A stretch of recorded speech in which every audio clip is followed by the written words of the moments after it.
Hi, I'm John Ziegler, and I never listen to None Take.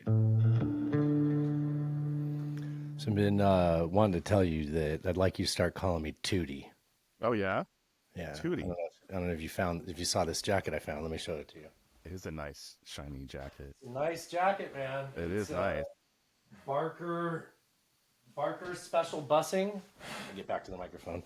The back, it's got a bus on it. It says Barker Special Busing. It's a nice Yeah. little windbreaker, black with yellow buttons and stitching. Mm-hmm.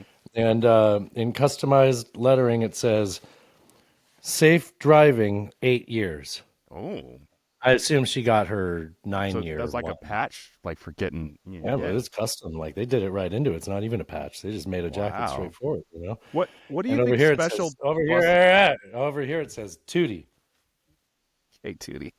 Here, look. What do you think That's special right. That's right. busing? Call me Tootie. What do you think I think special special busing is? busing is not what you think. I think you're thinking of short little Kamala Harris buses, and I'm thinking about I you know, was. like You're correct. Prevost. Prevost, is that how you pronounce it? Prevost. Sure. Prevost. Prevost. Those tour buses, they're like 300K. Those Oh yeah. those yeah. Oh, Prevost. PRE. It's so not she drove Provost. one of those for 8 years without an Assuming accident. it's a she, right? It's not a lot of guys named Tootie. I would. Yeah. I would Lord knows I can get that nickname. for for different reasons.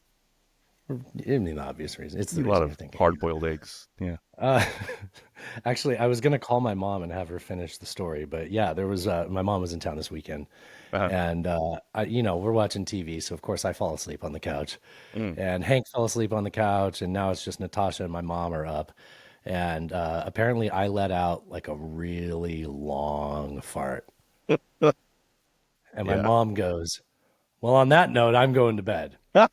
That's not the funny part. The Wait, funny that part is is okay. it took until the next day when when Natasha was telling me about it. Mm. Up until then, Natasha had thought that my mom farted Oh, and and she's like, "Well, that's it for me." Yeah, I know, man. Uh, oh. I Listen to thought us you would getting hit all the. I silly. thought you'd hit the intro music after that. No, I got a clip we're gonna open with Oh, too. okay, okay. Yeah, dude. No, you'll be laughing. Don't you worry. Look at us getting all silly on our I'm not comedy and worried. politics podcast. Mm. Isn't that? Look at us, How Alan. about that? Look at that. Oh, how about that? Let me frame this a little bit better. So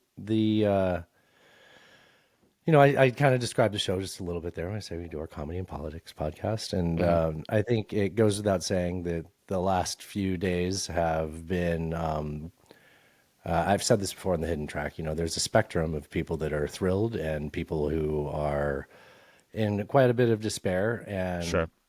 as a political nomad myself, I find myself sort of straddling that. And Mm.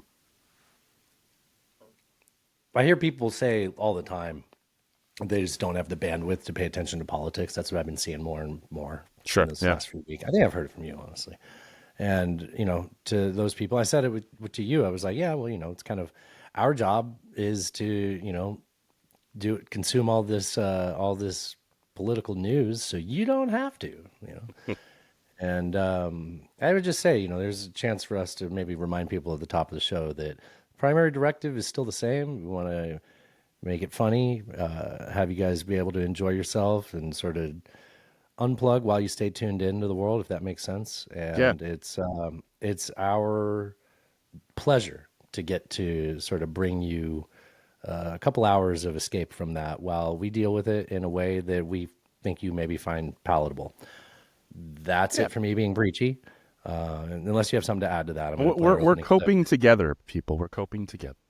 That's what we're Yeah, doing. and it doesn't Yeah. have to be, it doesn't have to be. Coping feels like it's absolutely the end of the world, and it just doesn't have to be that. Sure. Yeah. I feel like there's a lot of countries in the world that probably go through whatever we might be about to go through a lot worse than America can, and I have a lot of faith in that still. So, that said, at least 50% of this podcast is a white male. And at times I have been described as leaning left. So I'll lean into that for the sake of introducing this clip. It is our time to shine, baby. Boys are turning conservative. We need you to influence them. straight, white, left-leaning millennial man. I thought I was supposed to take a back seat so that more marginalized voices could be heard. Okay, yeah. What do you want? I want immunity. I want to say things are gay and retarded, and I want to make jokes, and if I make a joke, I want you to think about what the joke actually means instead of getting scared of the words. Okay, you got a deal. I'm not finished. I want you to stop using the word mansplain and stop comparing men to bears. Anything else? Louis C.K. He's my favorite. And he has good things to say. What's that sound? Is that the Department of Education being defunded? Okay, people can like what they want to like, and we'll stop using our perceived moral superiority to be cruel to others. Cool. What are you doing out here anyway? I was just pretending to chop wood. Don't let me in this damn house. Should we hit record? Yeah, 1, 2, 3. All right, you ready? I am ready. Are you recording? Yes. All right. Well, you want to start a show? Let's start a show. That podcast is filling your head with garbage. No offense taken there. Well, it sounds like none taken.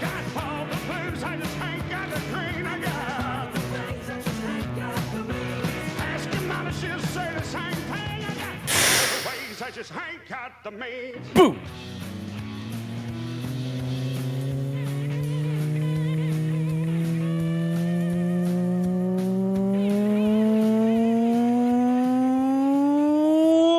Welcome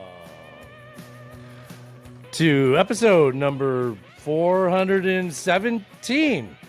Going with that of Not Taken, the internet's only debate and current events show, hosted by your friends Dustin and Allan, two political nomads from two different worlds. Shout out to Reverend Peyton's Big Damn Band for their use of their song Ways and Means for intro music. Thank you for joining us. At the time of this recording, it is Tuesday, November 12th, 2024. It's a great day for America. We are two coastal elites coming to you from the shores of the mighty Cumberland in Madison, Tennessee, all the way to the Pacific waters of El Cerrito, California. Here to recap another week of current events and sharing way too much of our tragic personal lives. And Alan, we're going to take a sledgehammer to the culture war echo chambers. Please subscribe right now wherever you're listening to this. And don't forget, before the show starts, what you're hearing right now, we did a whole other show. And you can get access to that by joining the Patreon. How do you get to the Patreon? You go to nonetakenpod.com. From there, you can subscribe on any podcast platform you like. So if you don't want to pay us Patreon money, that's fine. That's where you go to find the podcast. I don't know how you're listening to this. I've never understood why people say that on a podcast, but here I am doing the same thing. But that's where you go to join the Patreon for the low starting price of $3 a month. That doesn't change. It's not like a starting price and it goes up from there. But there are different levels you can join the Patreon at. It starts at $3. You get full access to all the videos and audio and bonus tracks that we do. For example, last night we did an interview with comedian Brian Babylon. And that'll be up. That's already up on the Patreon. That'll be our Friday show for this week. Patreon access gets that a little earlier. I know I have heard Friday isn't the best day of the week to drop a podcast on, so I like to get that out there for you guys as early as we can, whenever that's possible. And there's other stuff. What else can you do at nonetakenpod.com, Alan? Oh, we got merch over there. You can get some cool hats, some T-shirts, some hoodies, some mugs. We say "cunt in this house" mug is our favorite over there. Yeah, everything you need in Untaken is at nonetakenpod.com. All the stuff. It's all there for you guys. Also, don't forget, support the people that support us. Slickestdigital.com for all your SEO and marketing needs. Slickestdigital.com. Hell yeah. Hell yeah. What is up, everybody? Welcome to the show. Hope you all are having a great week. We're moving into fall. It's the sun goes down at 5 o'clock. Yeah. So we're bringing a little sunshine back into your lives here at None Taken. Enjoy it. I didn't personally have a lot of, there's not much to speak of for my personal life this week. How about you, bud? What'd you get up to? I know you had some Mom was family in town. Been looking forward to it. So Mom was in town. She always comes out in like the fall and like either spring, summer-ish. Mm-hmm. And it was a great time, man. I was looking forward to it. It also coincided this time that her birthday was on one of the days that she was out here. I Oh, always that's tell her awesome. yeah, her birthday falls on Veterans Day. I always tell her Happy Veterans Day. Thank you for your service. She did 3 tours of raising boys, which feels like you should get a fucking medal. You should get a Just medal 'cause for that. Absolutely. me and Yeah. my brothers. Good God, man. Each one of us was each like we were talking about it. Like you'd think that the first child could prepare you for the second one, but we were all terrible in different ways. And like learning me did not help her raise Brennan, and that certainly didn't help with Preston. Like Yeah. it was just fucking nightmare. Yeah. Part of why I don't want kids, honestly, just seeing me and my brothers just, and then because she's like, I had this whole plan that like I'll be able to like communicate with my kids the way I want to. It's like, yeah, well, after you have 20 years of this, you start every sentence with so, and we just like check out before you continue talking. It's like Right. these moms, man. Anyways, brief recap of Moms in Town, just because I want to talk about it. It was fun. It was we went to a jazz club on Friday night. Cool. And we've been wanting to go to that place for a while, but we never really know what we're gonna get, and it was fucking perfect. The first act, we only had time for the first band, then we went to dinner. We had dinner reservations. The first band was a tenor sax led quintet, and it was great. It was really good. It was wonderful. Just And we no were like, vocals, just instrumental, or there was one song where the guitar player played, but it was guitar, bass, sax, piano, and organ. He had like the keyboard organ above it and a drummer. And the guitar player did sing on one of the songs, but otherwise it was fun. all right, It was all right.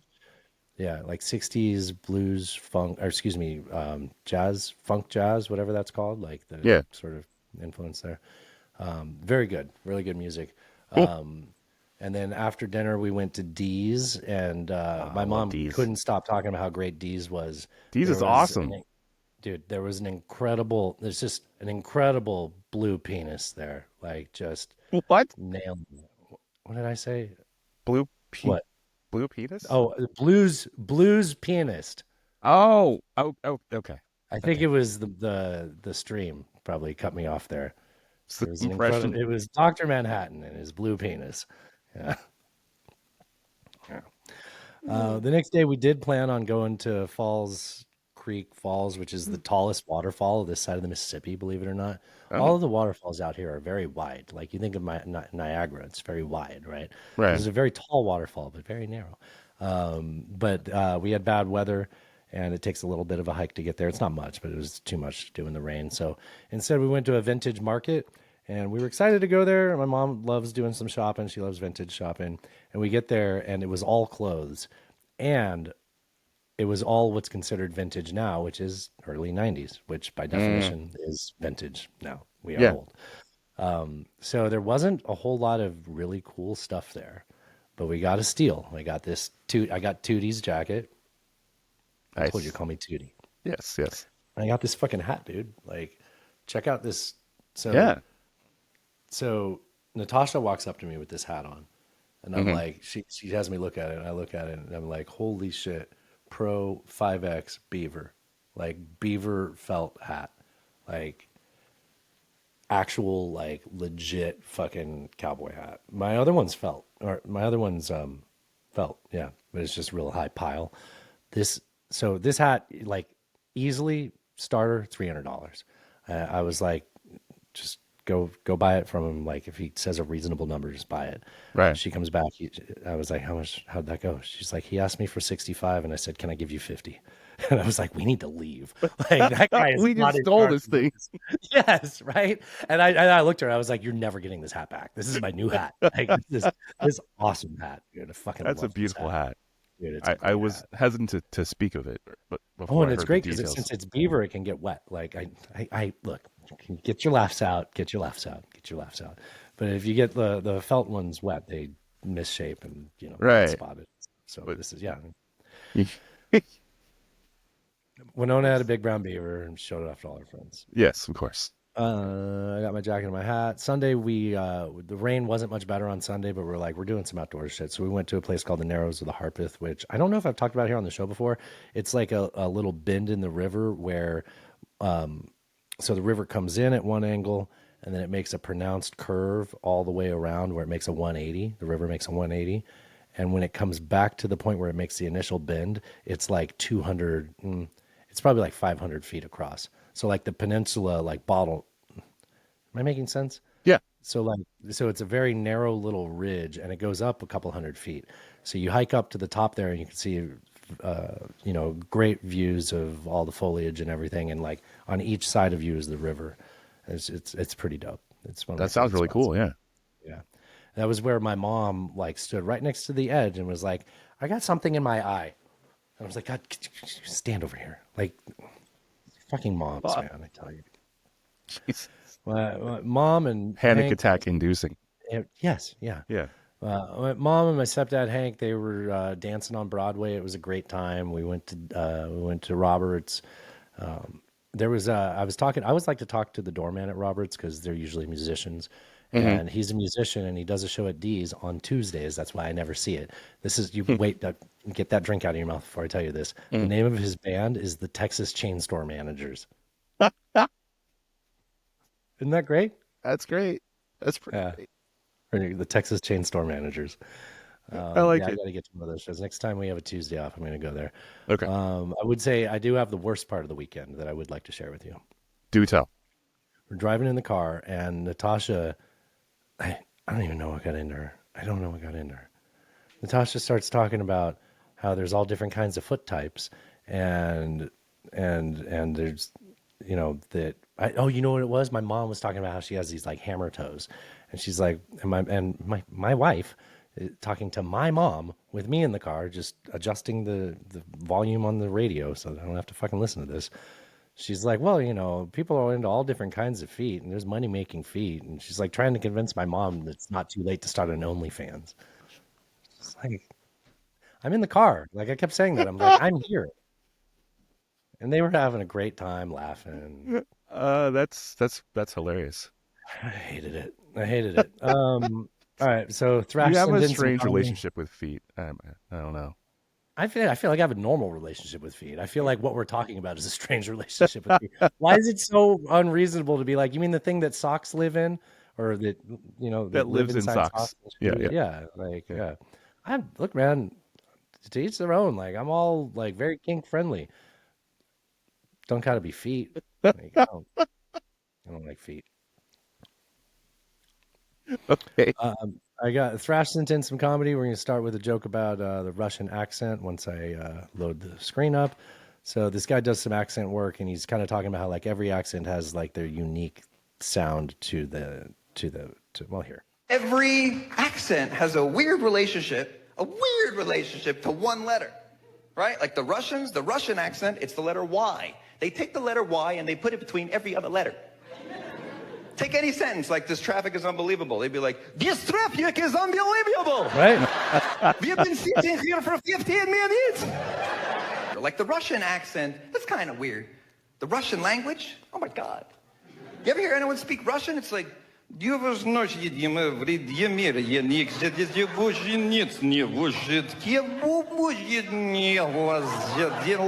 like, are you talking backwards? Russian literally sounds like English played in reverse with someone pressing pause and unpause every second. It's like,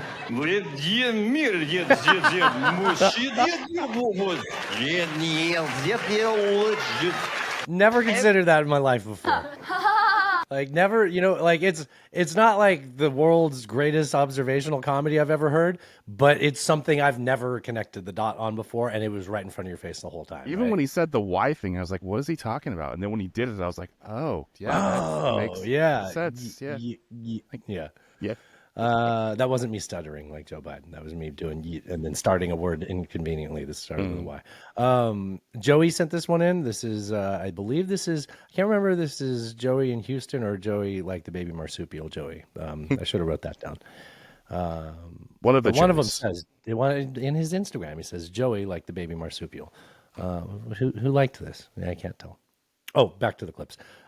This is a clip from Zany's. Cremation, you know how people say like, oh, you get cremated, you can't go to heaven or whatever, something like that, right? It's a joke about that. I learned recently in some This is Dan Docimo. D-O-C-I-M-O. I learned recently that in some religions you can't be cremated or you don't go to heaven. I hope that rule is not true. Because you're dead for a little bit before you get cremated, so you'll be in heaven.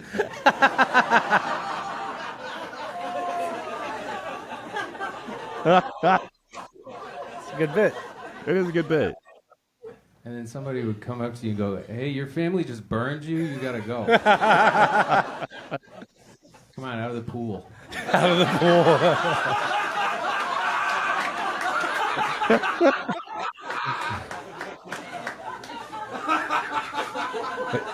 Is there more? What? Oh. But I did everything right. Yeah, it sucks, dude. I don't make the rules.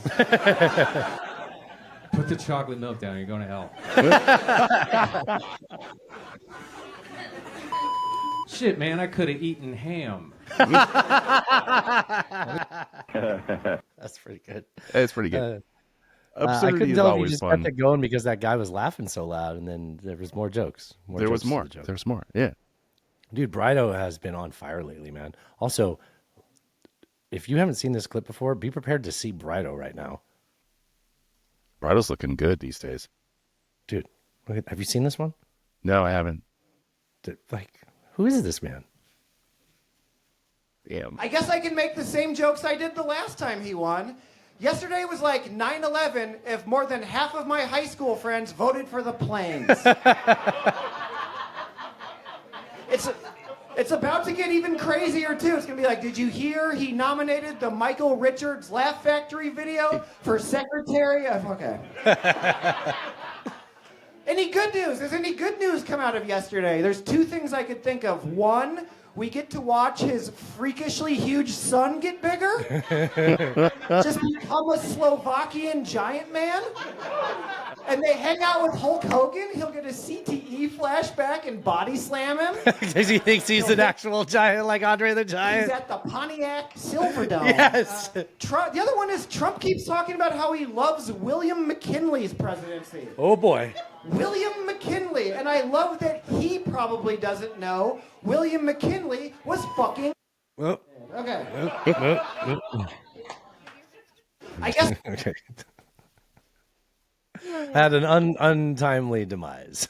Yeah. But damn. Sucks he muted assassinated. Brido's killing it. Dude, I know, right? I hope Hunk comes back. I miss Hunk. Yeah, I forgot to ask him. I know that book's coming out, and that's all he's been focusing on. But yeah. He's been traveling the world, dude. He was in Europe for like, what, a month or something? Yeah, he was in Greece. I need to ask him for some advice. That's where we're going to be going for our honeymoons. Not me and you. Not we're. I don't want you to get excited, Alan. We are not going. I was about to get excited, but okay. I know. No, sorry. I'll dampen my enthusiasm. Yes, dampen the cheers. Here is Dana Gould. Dana Gould. I can't read my notes while I have this open. Hold on, what's it? Is there any setup on this? Nope. It just says Dana Gould. Yeah. All right. Well, here you go, ladies and gentlemen. Dana Gould. I've already told my children when I die, I want my remains scattered along Mulholland Drive. But I don't want to be cremated. I want to be a source of excitement. That's it. It's. What are you just going to put him in the food processor? Like, how are you? Sure, chunks, fingers, hands there, foot there, you know. Oh, okay. Let's get into our how about that segment. Let's start over How About That segment with something. I think Wei sent this in. This is German tourists. When if it's anything with Germans, I'm just assuming it's from Wei. This Vietnamese man has a weird obsession with Germany, and I mean, he's got a good sense of humor, so I get it. But if he wasn't so funny, like, I'd be a little concerned. So what? I think he posted something in the group chat that was like, if men could dress however they wanted and didn't have to worry about, like how they'd be perceived, who would they dress like? And he was like, Hugo Boss. Come on, God. All right. When Germans go sightseeing in New York. What are we doing? No, I didn't share it. God damn it. I was set up so damn well. I did a really good job. I did everything right. What are we doing here? Sightseeing. This is just an NYU building. Yeah, now, but in 1911 it was a shot factory. Oh. And the place of the deadliest industrial disaster in all of New York. Oh. See, he doesn't have to have the German accent. It was a shirt factory. A fire broke out and all the people who were inside, they tried to get out, but they couldn't because the doors were locked. Why? So they couldn't take breaks, of course, or steal. Oh, God. He was nowhere to be found when 146 people burned or jumped to death. Back then, people thought they could take the elevator in a fire, and they did, and it broke down, trapping them in there. And this is why every workplace in America has fire extinguishers, and they have those signs that say, in case of a fire, don't take the elevator. Didn't have fire extinguishers? Of course not. They did have a hose, but that was rotten because the owners didn't care about safety. And they died in the fire, too. No, they managed to escape in time, of course. And then the public threw them into the ocean. No, they were only forced to pay $75 per victim. What the? But their insurance policy paid them out $400 per victim, so they actually came out ahead. What the? Shows you how important insurance is. I don't know. How about that? That's all that is true, by the way. I know the story. Triangle Shirtwaist Factory. Yeah.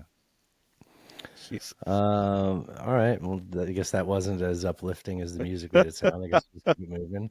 I've got some self-defense advice for you. Okay. So if you find yourself in one of these situations that she's going to walk you through, these are some simple steps you can do to keep yourself safe. And I won't spoil it. So here we go. Stop.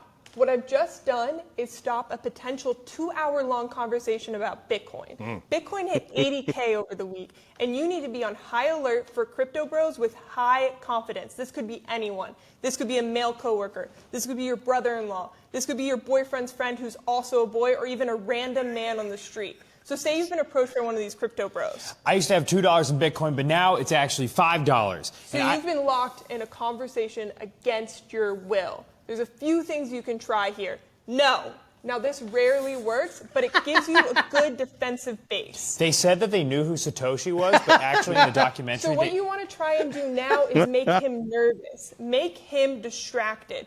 Bitcoin just tanked, and now it's only 20K.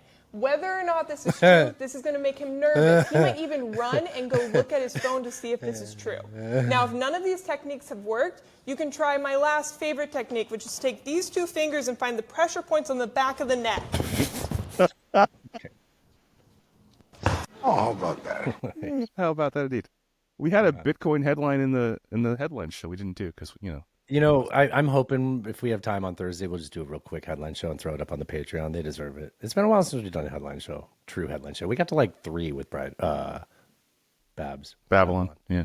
No, we got to more than 3. It was topical. We got to 4. It was worth it. I mean, I love the conversation. I'm just saying, I still I'm itching. You got an itch? A little bit of itch? Missing my headline show itch, man. Yeah. How much for just a handful of soda? How much for one headline? One how much for one headline? Just put it in my hand. Bitcoin Bros, West Wing. Oh, you know what? So speaking of my headline itch, that I get that because me and you kind of grew up on the Buzz Burbank of the world, right? And yeah. You know what? We'll say Buzz Burbank specifically because he deserves it. Today he announced officially he is for real this time retiring. So yeah. The Tuesday show he would do with Bob Cesca is no more. There is a replacement host. So the show goes on, but there is no more Bob. Excuse me. There is no more Buzz. No more Buzz. Yeah. He will be enjoying his retirement as he should have. He's 71 fucking years old. But hats off to you, Buzz. Thank you for a lifetime of dedication. Cheers to you, Buzz. Absolutely. The reason that reminds me of Buzz is because I was listening to Bob Cesca and he played this clip from The West Wing. I would, without trying to be cruel or mean, I would say that the Bob Cesca corner of the What We Do ecosystem has not taken the news of the last week as well as maybe me and you have, or so they did a very somber episode after the election, and his big uplifting focus was centered around this clip from The West Wing, which I gotta say, despite me kind of giving him shit about being, like this is the end of the world, the end of democracy and all that, this is a poignant clip Yes. Let me play the clip, and then maybe we'll talk about it a little bit. So this is a scene from The West Wing. This guy's walking down the street when he falls in the hole. The walls are so steep he can't get out. A doctor passes by, and the guy shouts up, "Hey, you, can you help me out?" The doctor writes a prescription, throws it down in the hole, and moves on. Then a priest comes along, and the guy shouts up, "Father, I'm down in this hole. Can you help me out?" The priest writes out a prayer, throws it down in the hole, and moves on. Then a friend walks by. "Hey, Joe, it's me. Can you help me out?" And the friend jumps in the hole.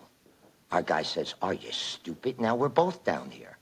The friend says, "Yeah, but I've been down here before, and I know the way out." Oh, how about that? That's a great clip. I mean, I feel like that, for me, that does connect the way he was intending, where it's like, we've been here before. And I think a lot of people really did not handle themselves with honor, let's say, last time around with this.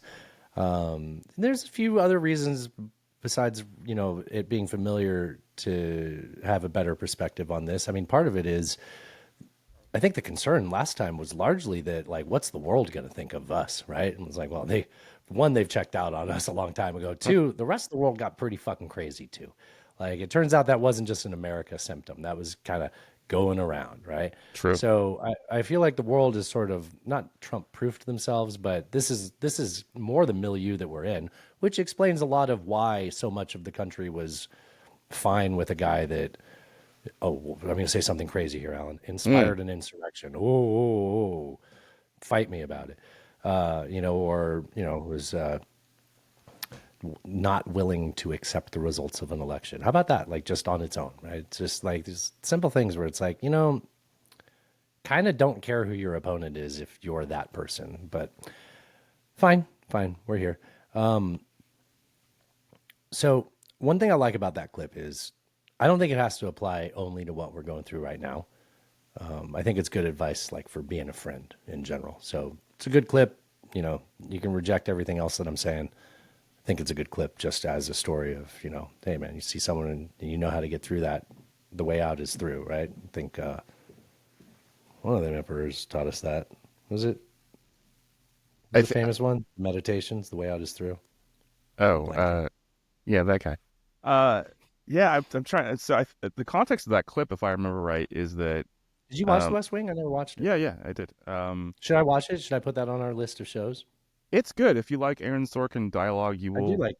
I do like Aaron Sorkin. Yeah, it's good. Is it going to be too Democrat for me? I don't think so. But if I remember the context of the clip right, is that so Leo, who was the guy talking, he had been an addict previously and relapsed, and then recovered, and then he's talking to a guy who had also just relapsed, and so he's like, yeah, I've been here before. I know what this is, and how to deal with it. That's the context of that clip. That show had so many like moments like that. There's the one where the president confronts this Martin Sheen.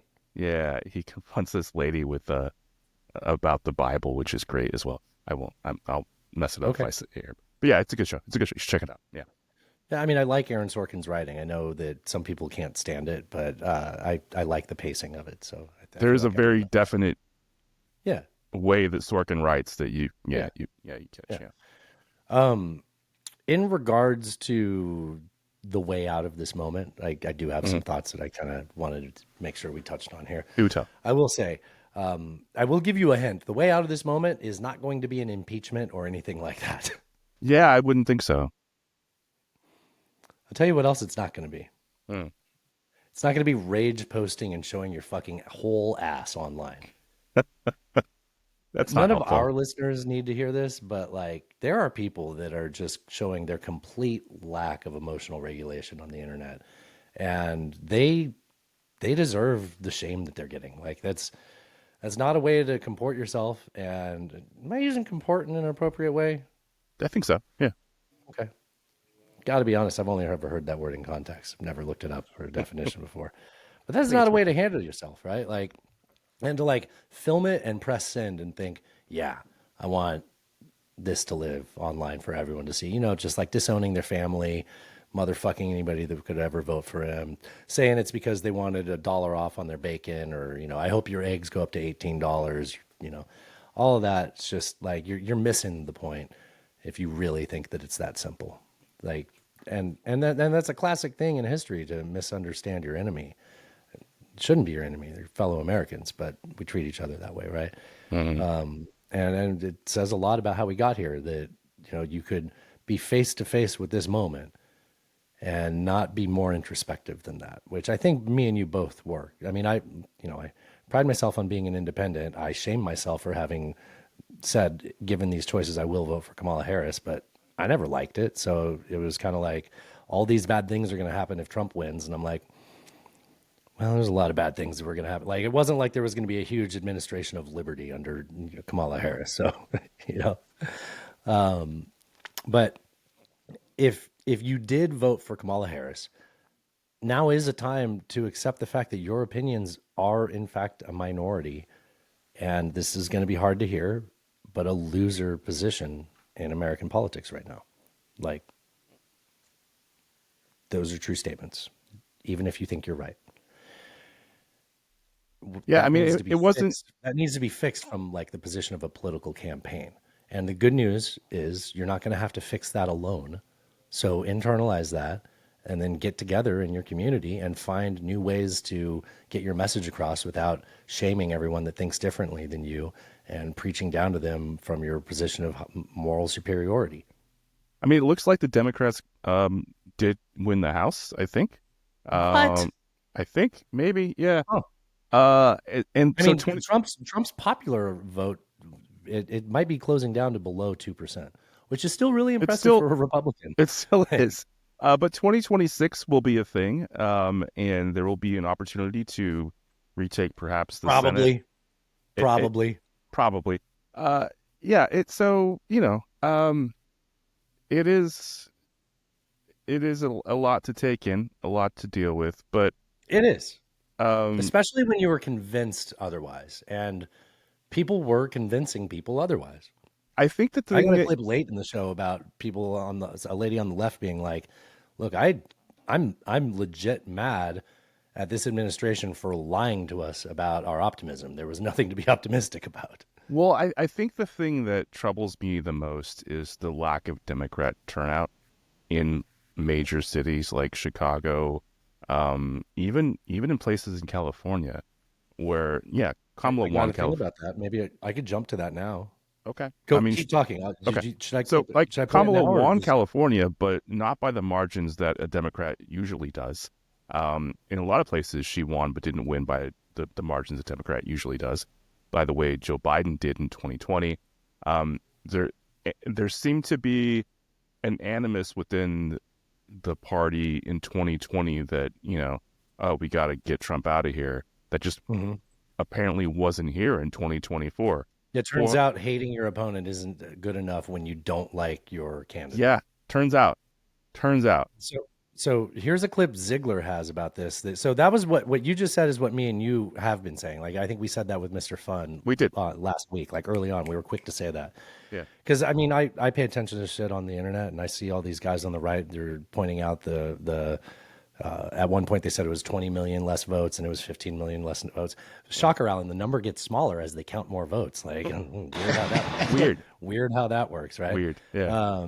So here's Zig talking about it, and then we'll come back. Kind of interrupting the flow of how I anticipated the show, but I like this. Okay. Election denial, but I digress. The reality is that a little bit of what Trump did here was pull off a mirage because the non-swing states, the blue states, had a lower turnout for Harris for whatever reason.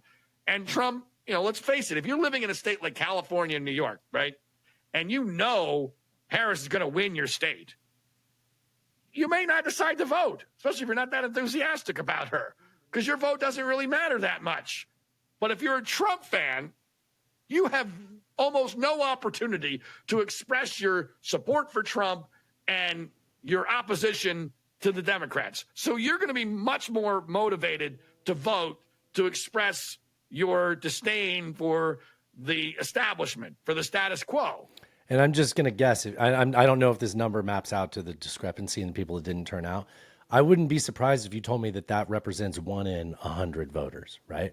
Yeah. I will often that agree with John Ziegler, but I I know.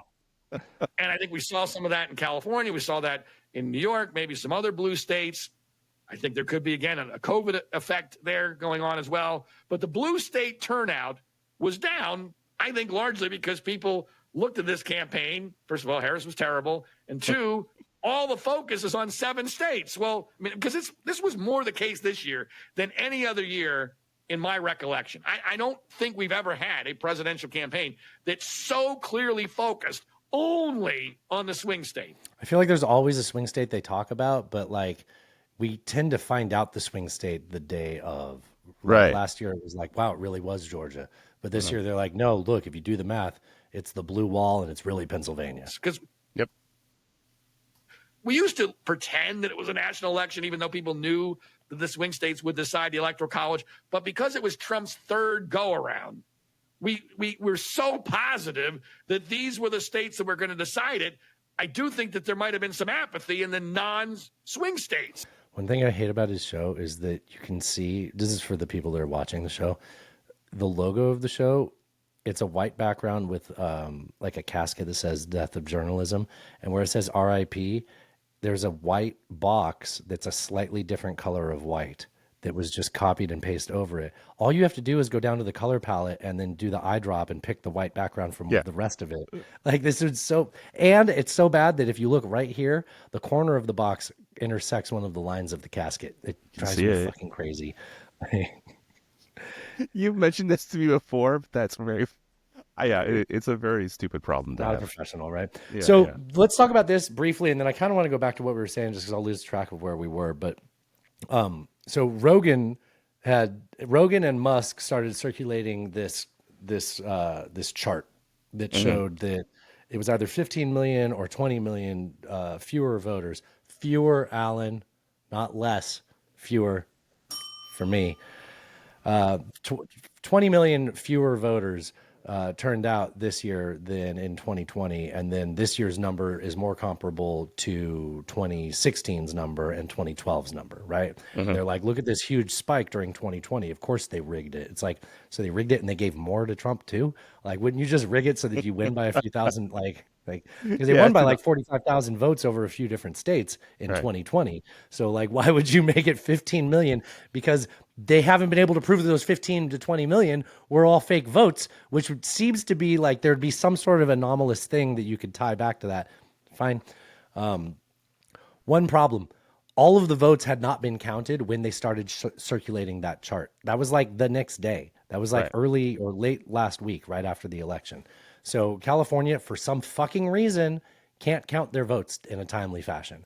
And if you look now, at the time that that chart came out, that spurred this whole conspiracy web thing going around, only about 50% of California had been counted. Right. So at the time they said it was 20 million discrepancy. Right now it's about 10 million. They're still counting. Nate Silver, turns out he's about as good at predicting the future as me and you are, but he is very good at analyzing data, right? Okay. So as this data has come in, he's starting to predict that, and I realize I have him predicting after I just motherfucked him on predictions. He's starting to predict that there'll be about 1 million or fewer discrepancies in the number of votes cast, which, dude, even if it's 10 million, I mean, that totally makes sense given what we had said already, what Zig said about there being less enthusiasm in blue states. Enthusiasm. Yeah. And on top of that, the ease of voting was easier with all of the mail in everywhere. You have to have special reasons to be able to do it now. And it was 4 years of hating the person being in charge that motivated all those Democrats. I'm not saying 4 years of everyone hating him. We're talking about Democrats not voting. Calm your shit, dude. I'm imagining an imaginary Republican getting mad at me. I'm like, no. We're talking about Democrats not turning out. Yeah. They hated Trump for 4 years. Those people didn't hate him for the last 4 years. They didn't like Joe Biden, which is a thing we fucking know about. If it turns out to be 1 million votes, I'm going to chalk that up to Gaza. That's could a be reasonable number for that, don't you think? Absolutely. In fact, that seems like an undercount. I would, 1 million seems like probably a low. Yeah. Yeah, and then like I said, if you lump that all back in with, I mean, I knew what it was like to live in a blue state and I know what it's like to live in a red state and feel like, why does it matter if I vote, right? Right. Yeah. I very easily could have sat out this year, but I said, yeah, fuck it, why not? I'll vote for a Democrat. I haven't done this since 2000. I think I had something else I wanted to say. I think one of the biggest things that is going to help people get through this moment that we're in is going to be keeping your composure, as I mentioned, but also having a good sense of humor. And I think that's where we come in. Like, I think that we try to present this information to you with the primary directive of, let's have a good time about this, right? Like, let's not forget the fact this administration is likely to commit horrible acts, all in the name of freedom and do it in ways that have total disregard for human rights. That part's not funny. We can laugh at them while we demand accountability. And I would say, keep in mind the immortal words of, is it Don Bailey? Who's the guy from Earth, Wind, and Fire? Keep your head to the sky, right? These people are going to be staffed. This administration is going to be staffed with largely incompetent sycophants that are selfish motherfuckers, and they're going to stab each other in the back. We're going to have fun laughing at them as they do terrible things because there's almost nothing we're going to be able to do about it. So we'll come on here. We'll talk about the news with you. Keep your head to the sky. Don't let this keep you down. There's no good reason to. There really is. So I've talked on the show before about how different parliamentary systems work, like in the UK, et cetera, and how sometimes, the party that you don't prefer wins and they get in power and they do things, and maybe some of those things work out. Some of those things are good. And maybe some of those things. Sometimes they leave the EU. Yeah. And sometimes they leave the EU, and sometimes that sucks. And so then you get to the next election and you kick those people out and you put different people in. So yes, potentially this administration does seem to have a blueprint that wants to undermine the ability to have future elections that let us do that, and that's the thing to be concerned about. That is. But that's not happening right now. Right, we're not there. You being all mopey isn't going to fucking help. No, we're not there yet. And I hate to sound like a self-help guru. Don't give them that power. Don't let them have that power over you. You're better than this. You really are. You got a whole life to live that largely never interacts with them. Brian Babylon said it on our Friday show that you'll hear in the future. He said, real gangsters don't care about who the president is. Yeah. You live most of your life in an anarchic state, and then you run into a traffic sign, and then all of a sudden you're dealing with the man. But for the most part, you want to say they don't have any authority over you, and you do that, and you live that life. Keep doing you. I mean, if it comes to a place where that's not the case, we'll talk about it.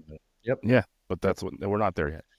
Look, I'm just saying, as someone who's never voted for a winning candidate in my life, except for that one time, Ellen, I don't want to talk about that one. I know a little bit about losing gracefully, and I always say that people talk about sports teaching you to win gracefully. I think losing gracefully is the real lesson. By the way, I've never seen a group of less graceful winners than these Trump guys. Oh my God. They win and they're like, well, where's the 20 million votes? I knew they rigged it. It's like, you guys take your W, calm the fuck down.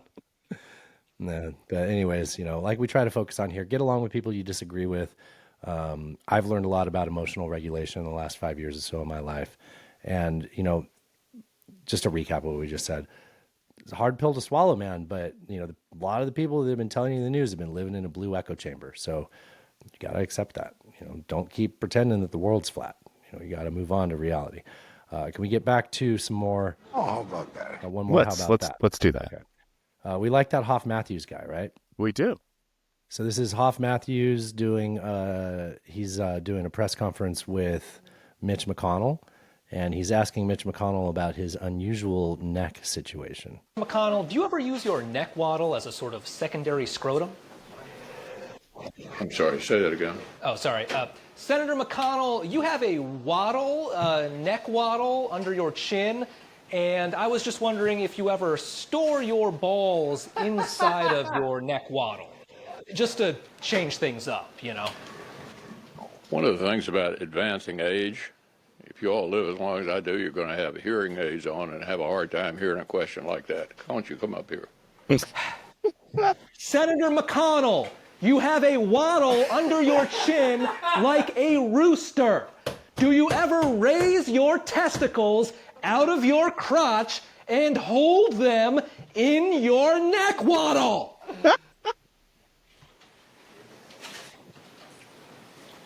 Yeah, I'm not going to get into that subject. That's a yes. Oh, Sometimes it pays to be in the Patreon, right? Like that's the video makes that even better. Oh, Right? that's fantastic. Yeah. So Mitch McConnell will be, as previously announced months and months ago, he will be stepping down from his leadership position and no longer the majority leader. Majority leader of the Senate. There we go. Yes.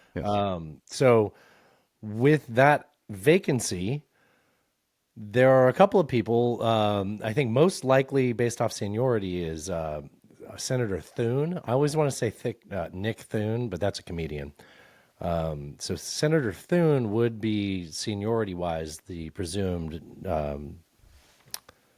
what is this called? Speaker of the Majority Senate? leader. Majority leader of the Senate. Yeah. But he's not the most MAGA guy in the world. Rick Scott has no problems in MAGAstan. Right. And there's a lot of talk in Trump world about Rick Scott. Rick Scott, senator, I've heard him described as senator of Florida senator, Rick Scott. No, two-time governor before Ron DeSantis, kicked out because he was he dealt with Disney too much and he was too much mainstream, right? Like if you I don't know if Connor still listens to the show, but like that was the thing Connor said is that people love Ron DeSantis because he wasn't Rick Scott. Right. Well, Rick Scott has done a good job of keeping his nose clean with Donald Trump, and there's a good chance he will become the Speaker of the Senate. We just went over this. Majority leader. So in order for that to Speaker of the happen, Senate. I know, Alan. So the way that Trump intends to staff his cabinet and staff these positions is there aren't going to be enough Senate. How is it? Confirmations. So there aren't going to have like Senate confirmation hearings between now and then. Right. What he wants to do is have recess appointments. Trump said if anybody wants to be in his cabinet, they have to agree to recess appointments. So the way a recess appointment works is confirmation can be done in a rush and bypass, like controversial picks can bypass the traditional confirmation process. Recess appointments can only be called when the Senate is in a recess of 10 days or more, and recess appointments expire at the end of that Senate session. Right. So we're back to, remember this shit when he was president last time? Everybody was just like temporary appointee and stuff like that. Yeah.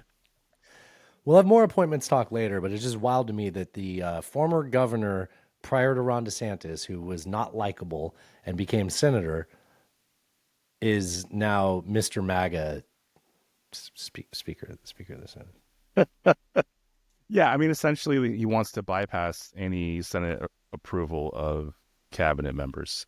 I didn't mean to do that, but it worked out. Yeah, it worked out. And he's probably going to get away with it, I think. Yeah. Oh, yeah. Who's going to stop him? Nobody. I feel like I wish if everybody was being honest, they could have just been like, look, we don't like Kamala Harris either. Nobody's going to tell this guy no. Like, we're all going to stop this bitch from doing anything. Like, I don't like anything she has to say. Like, we're not going to let her get away with this. But then that in itself becomes, the deep state's going to control her. It's like, just like most presidents. But yeah, they're still going to do that thing where they sit him down and show him the Kennedy angle from another footage, Sure. It's not going to mean anything. That's a Carlin bit. That's a Carlin bit. Yeah. Is that a George Carlin bit or is that a Dan Carlin story? Now I'm getting my Carlins confused. No, I think it's George. I think it's George. George Carlin bit? Okay. Yeah. Sounds like something Dan Carlin would say too, though, right? Also, yes. Okay. Show me on the doll. Where are we? Are we here? Early signs? No, Kamala's economic. Okay. So, wait, we're in. Oh, you know what we are? We're in. Isn't that something? Oh, we'll talk more about we'll talk more about cabinet appointments later. We got a whole thing about cabinet appointments coming up shortly. But for now, we're in our Isn't That Something segment. So look at us moving along just at a normal pace when I said I think we'll have a short show. So Isn't That Something? This is something indeed, Alan. So you're familiar with the concept of negging in dating? Yeah. It's where you say they have really nice shoes, most. but you're my son might like those. Wait, hold on. Have you ever employed this tactic? No. Okay, good. Yeah. I always thought that was. I met that guy that like started it. That whole mystery guy that wore the goggles on his hat. When I worked at the Bed Bath & Beyond in Burbank, like I helped him shop for something. Oh shit! So I was just like, can't believe I'm talking to this fucking scumbag. So gross. Like, yeah. Yeah, it is. Yeah.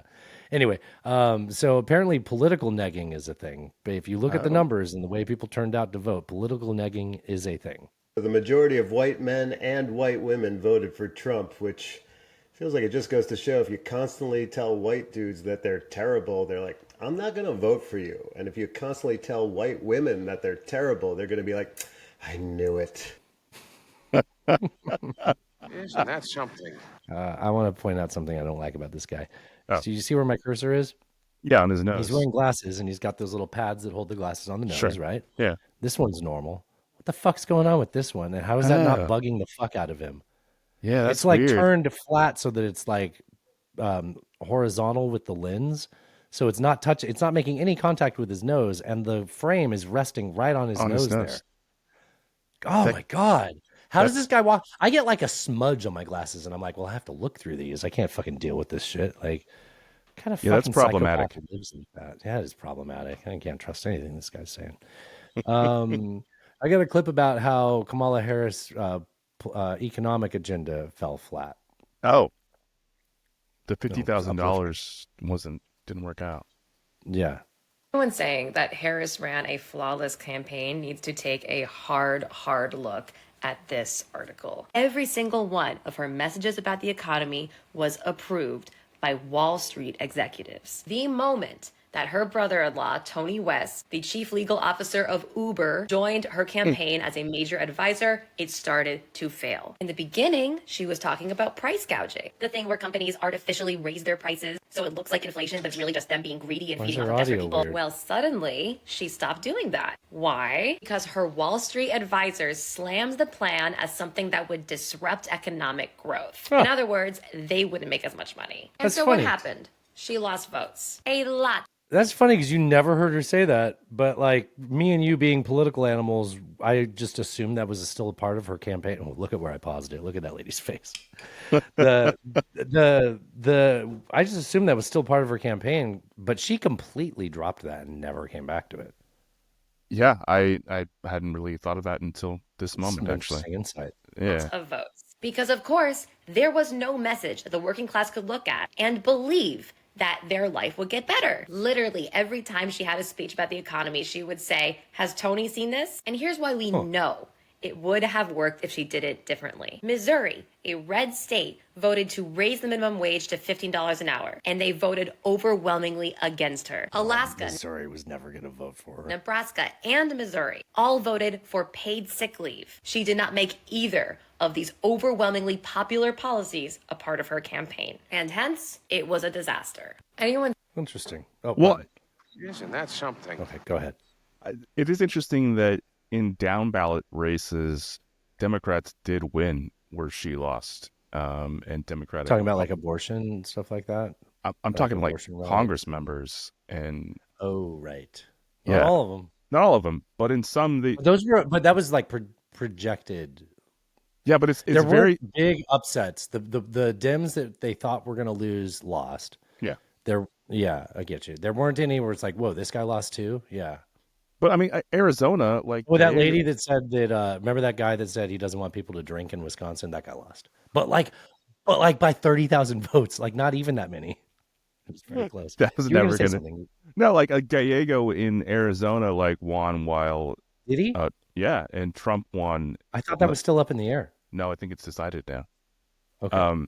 So there were down ballot But Trump races. won by a lot in Arizona.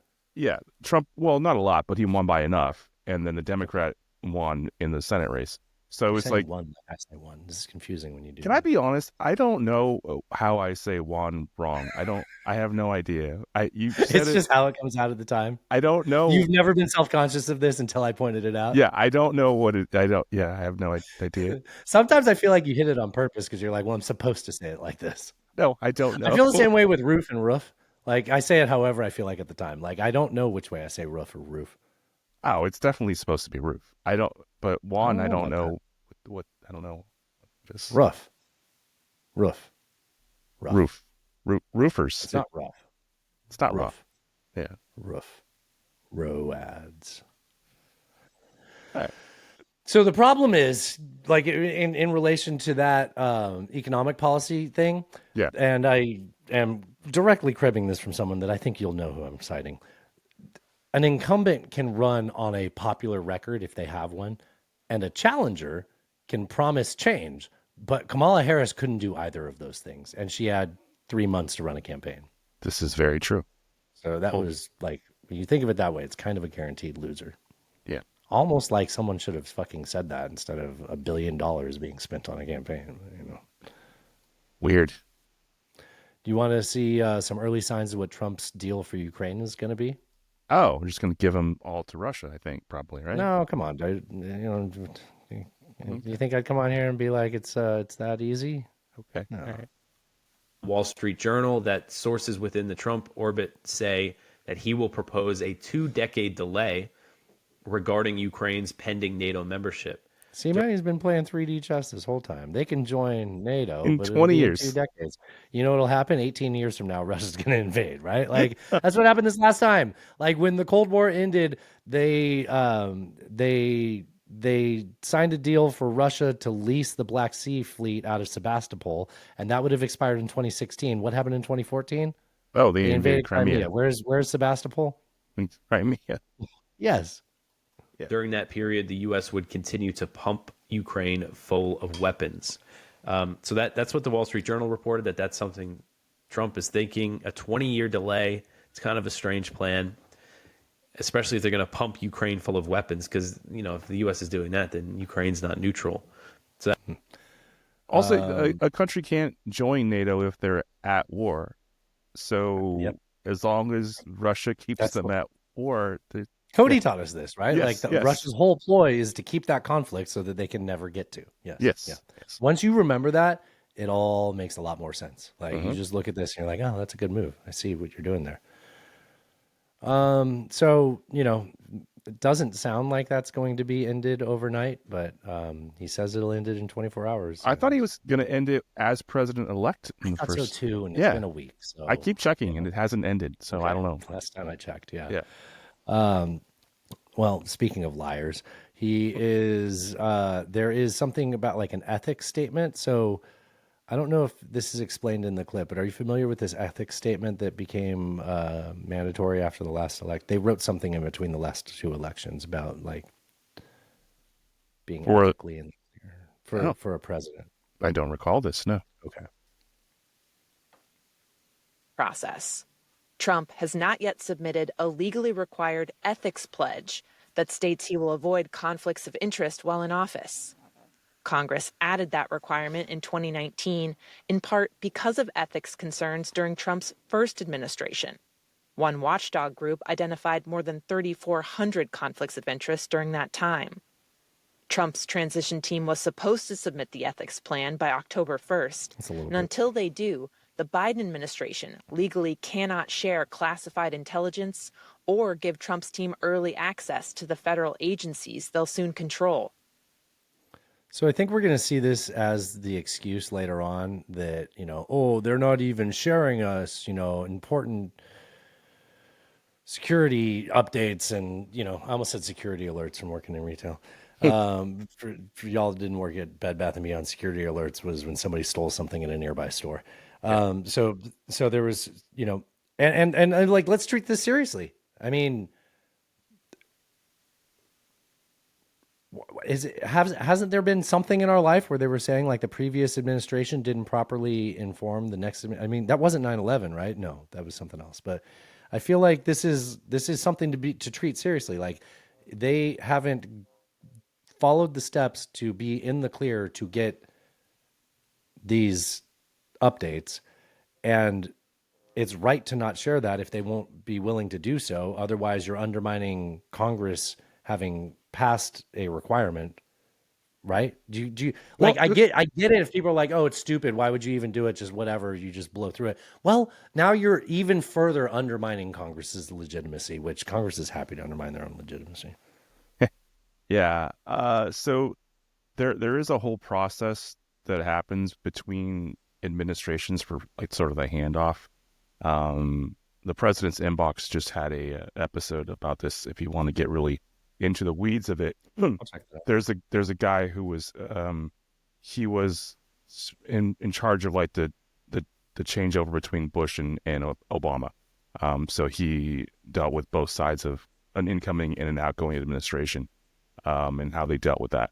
So how you deal with sort of the NSC, all the documents, how people get security clearances, which is a whole other thing that the Trump administration is trying to like bypass the FBI for doing these security clearances. But it's really on the incoming and outgoing administrations to sort of cooperate to make things work. There isn't like stuff baked in that they have to do these things. And yeah, but this is baked in.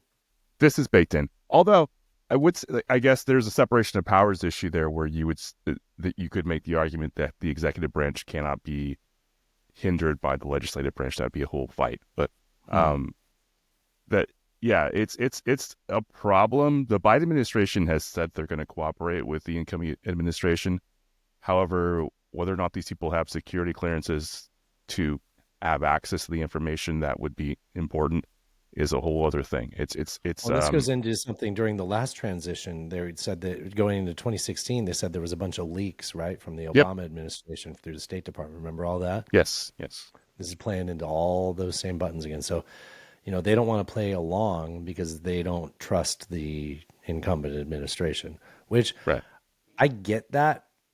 But I also see this administration bending over backwards to try to show the example of they are trying the right way. Yes. Yeah. To the extent where people are like, see, Joe Biden hates Kamala Harris. He loves Donald Trump. It's like, no, you've just forgotten how things normally worked. Like, right. This is the thing that you go, oh my gosh, wow, so professional. But like, it's been 8 years of this. Let's talk about some of the names being proposed for appointments in the new Trump administration. This is from Anti-War Radio. This is Dave DeCamp talking. My one note about this is he continues to never fail at not pronouncing names properly. Research into these names that are being floated around. Obviously, another big one that is not good is Mike Pompeo.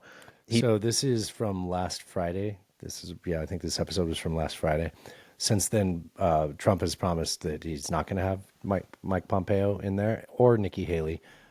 He's specifically like called them out. Like, didn't just like not nominate them. He was just like, I am not gonna. Well, what's weird about it is I get Nikki Haley. I didn't think Mike Pompeo did anything other than suck his asshole for the last 4 years. Did Mike Pompeo do anything wrong? I don't think so. Yeah, he's being considered for Secretary of Defense. That would be really, really bad. So let's see. Here are some names. Just to not be so stilted later on, I think we heard news about SecDef. I had heard earlier in the day that Tulsi Gabbard was pretty high on that list. She sold her soul to make sure that she could bury Kamala Harris a second time, which, admirable. I loved it when she buried her the first time. It is pretty funny that she got to bury her a second time. But did you see an update? Is that official, the SecDef? Yeah, it's not her. It is official, though, what you saw? That was actually he announced who he wants it to be? Yes. It's okay. It wasn't a memorable name. You don't have to Google it right now. It's fine. Someone else. It's someone else. It's a Fox News host, Pete Horgath. I'm sorry? Pete what? Hogseth. Hogseth? Yeah. Hogseth. Hogseth. Hogseth? Hogseth. TH at the end? Yeah. Seth, like one of the sons of... Okay. Yeah. Okay. All right. Yes. Hogseth? Yeah, it's a Fox News host who I've never heard of. I would think that he became a Fox News host because he was like a former general, probably, right? They love hiring that there. He probably was, yeah. Okay. That's funny, though. State Department, a top candidate for Secretary of State is former U.S. Ambassador to Germany, Richard Grenell. Do we have a sex state? Oh, listen to him cough. Sorry, I kept this in for a reason. This motherfucker, like, I want to edit his show for him just to cut out the coughs. Listen, Richard Grenell. Excuse me. Like, I have a button. I've coughed 4 or 5 times during the show. You don't know that? I pressed the button. Yes, God. There's Grenell. 2 other candidates for Secretary of State are Senator Bill Hagerty, who, what little Tennessee's from Tennessee I know of him, he's no good. Trump's former National Security Advisor, Robert O'Brien. I know he's a real China hawk. The thing is that when it comes to China, even the people that are better than like the total neocons are still going to be China hawks. This is concerning. Rep. Elise Stefanik. Can't say Stefanik to say his life. Like, he's talked about her all week this week, and every time it's Stefanik. It's Stefanik. like not a single person has told you it's Elise Stefanik. Like, and it's like, look, like, I'm not expecting you to be an expert on names. These are people that have become famous because they do stunts. Elise Stefanik is a fucking moron. Like, legitimate stupid person. Like, she got the post, by the way. Yeah. She's dumb though, like actually dumb, like Yes. moron, like dumb, not like moron, like I don't like her. Like, she's actually stupid. She's actually, yeah. But she got she won the lottery by who would have thought this was going to happen? You sat in front of Ivy League presidents of universities, and it turned out they were dumber than you. That's what happened to her. Like, they couldn't just denounce anti-Semitism. Right. And that launched her into mega stardom. That's what happened with Pretty much what happened. Elise Stefanik. Yes. And now, so her whole like thing was basically like denouncing anti-Semitism, which I'm for. However, now she's our representative to the UN, which means the UN basically has Israel has one more ambassador in the UN. That's our ambassador to the UN. And the UN has one less brain cell. Like an APAC bought and paid for person specifically. Yes. She's a Republican from New York in the House. She's a leading name for the U.S. ambassador to the UN. And you said she got it. Yes. I mean, she has been leading the charge with this like anti-Semitism stuff. Like she went over to Israel to the Knesset and gave a speech and like really went after Biden. It's just amazing to see an American member of Congress go to another country's parliament and trash your president. Saying that he's got to give more to Israel, even though he's given so much to Israel. So that's just a bad sign. And then several names have been floated for defense secretary, including Mike Pompeo and Rep. Michael Waltz. Neither of those happened, right? So Waltz is out. Waltz did not get the job, right? I don't think so. Yeah. Because I had seen that earlier today too. So I guess it's good to see Waltz isn't in there. Waltz was interesting though, because given the way that this administration, especially the vice president of this administration, stance towards Ukraine, Waltz said initially, and it's Waltz spelled like the dance. He said initially that like we should be sending more weapons to Ukraine. They should give authorization for long range strikes, all kinds of stuff like that. Other names that are worth talking about: Kristi Noem, Homeland Security. She got that. That happened. Yeah. I asked it like as a question because she's the lady that kept her house safe by killing a puppy. Yeah, in a ditch. Yeah. She's home. Yeah, it's a gravel pit. It's not a ditch. She's DHS, yes. So the head of DHS is Kristi Dog Killer Noem. Yes. I think we'll talk about Rubio in the second half. Did Rubio get the position he was rumored about, or was that another SecDef? No, he's Sec State. We'll talk about Rubio in the second half. I think Sec State, yeah. So he's rumored to be I think the big one that we don't know yet is AG. I think it's going to be hilarious. If it's Eileen Cannon, that's going to be the funniest thing of all time. Well, let's talk about it then. I actually don't have any notes about that, so you're not interrupting my flow. Okay. So I think some of the names that are rumored about Attorney General are, of course, we've talked about on the show a couple of weeks ago, Eileen Cannon. Yeah. The other one that would be interesting is who is his lawyer in New York? Oh, I knew it a minute ago. I can't think of he's a good lawyer. He is a good lawyer.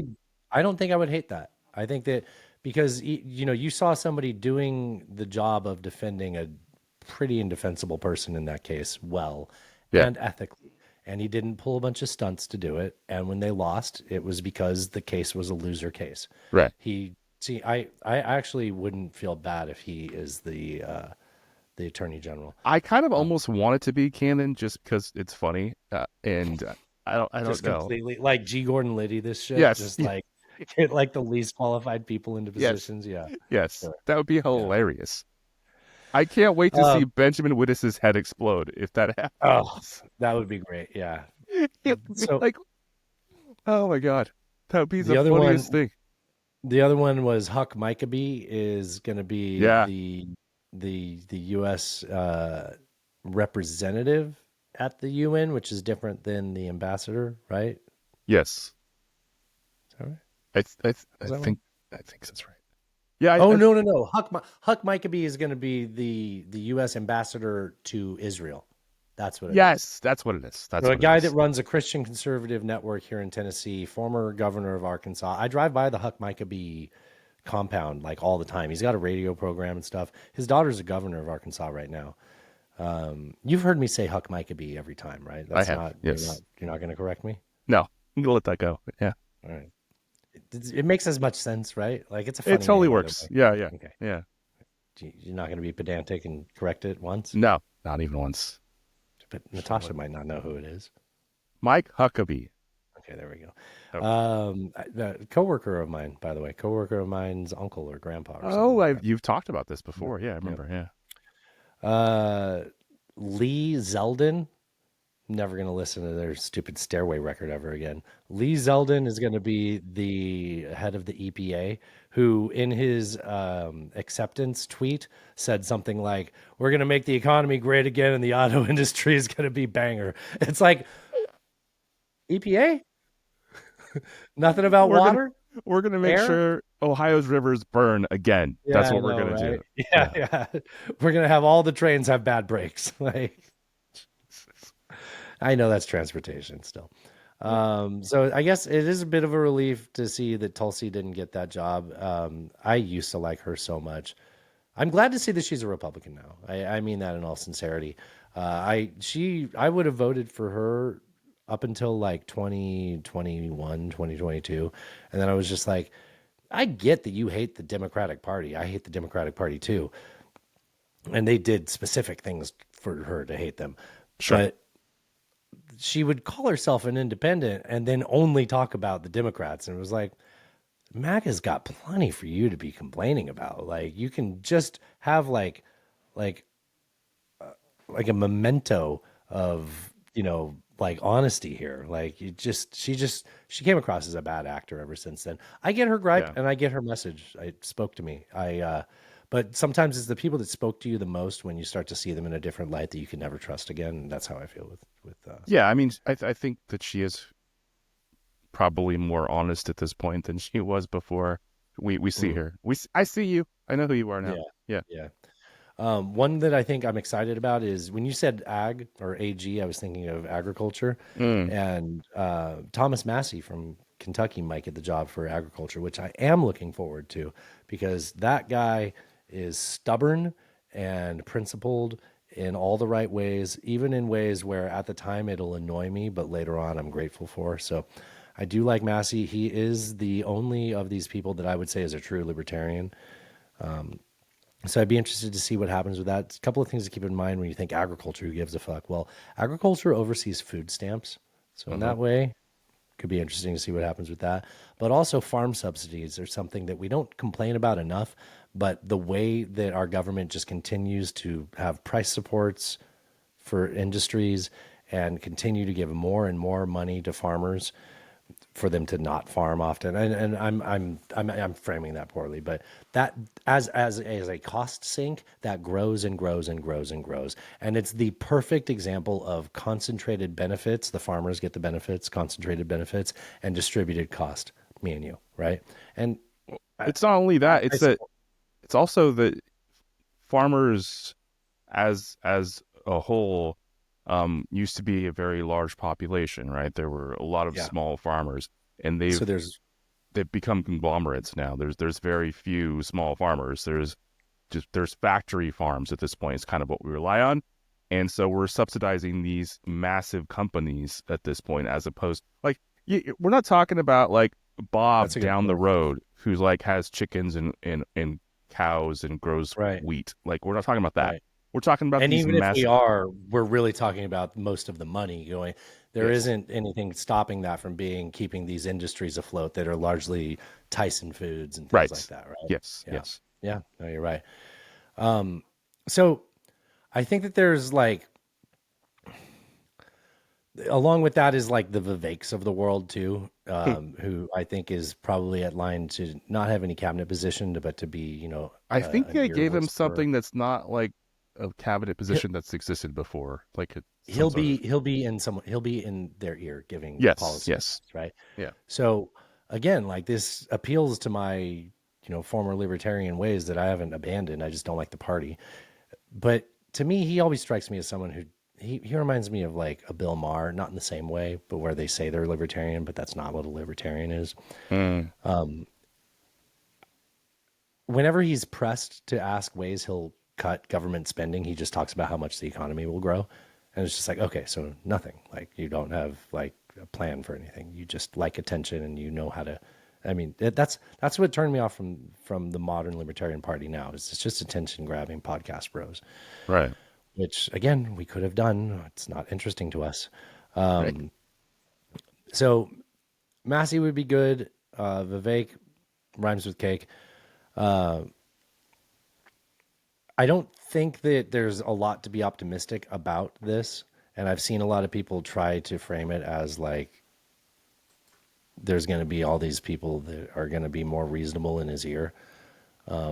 One, that's who we're seeing now, right? He has a habit of firing people. And two, his inner circle his actual inner circle has never been people that are actually like principled, or if they were principled, their principles didn't center around freedom, right? So if you're going to talk about this from like a libertarian perspective and how we might like see our rights as citizens maybe expanded, I don't think that's happening. I don't think that's happening under any of these people. Like I said earlier, though, it's not like it would have happened under Harris, right? If that's what your concern is, what I just described, which I know is not what your concern is, but I understand where you're coming from. But I don't think that. So in this administration, I don't think that there's going to be any of the handbrakes that were in place in the 2016 administration. Yeah, he learned his lesson. He's got to make sure those people don't get around him to tell him to stop. So it just really, I've said this before, I think that a lot of the worst things didn't happen because he was such an incompetent leader in 2016. All right. So it remains to be. People that take loyalty oaths to get to positions aren't exactly competent people. That's true. So it remains to be seen what I don't know. We'll see. I don't know what can happen. I think there's entirely possible that some really bad shit's going to happen, and it's entirely possible that almost nothing will happen. Especially if he doesn't have the house. So there's that. Can I give you a prediction that I will? I'll give a quote. This was sent in by I didn't get permission, so I'll say Dr. Jake, which is a bastardization of a real name. Okay. Trump's going to push so many dictators' hard lines, and we're going to end up in no wars because of it, or one really big one. Oh, that makes me feel good. Could work out. Yeah, that can be fun. It can be fun. Here is Trump's new border czar. So if you remember, as a president, the border czar under Joe Biden was Kamala Harris. Yes, and the vice president can't fucking do dick. So under Harris, it's like, oh, border czar. Well, you didn't do anything. Shocker, right? This guy is in a cabinet position. This is the head of ICE, so he actually will be able to do his job. Look, as the president said on stage many times, which I agree with 100%, it's going to be the same it was during the first administration, which is just a hell of a lot more of them because 10 million people have entered this country illegally under the Biden administration, or they actually let into this country, even though it's violation of federal law, what they've been doing, the abuse of the parole authority. This guy sounds drunk. I was going to say, did somebody put cotton balls in his cheeks or something? Like he's talking with Apple iPods on a fucking Fox. Because he sounds a little bit like the Godfather. Like it's not quite. He does. Yeah. No, I've heard this guy speak at rallies. He always sounded drunk there too. Oh. But look, I've been clear. President Trump's been clear.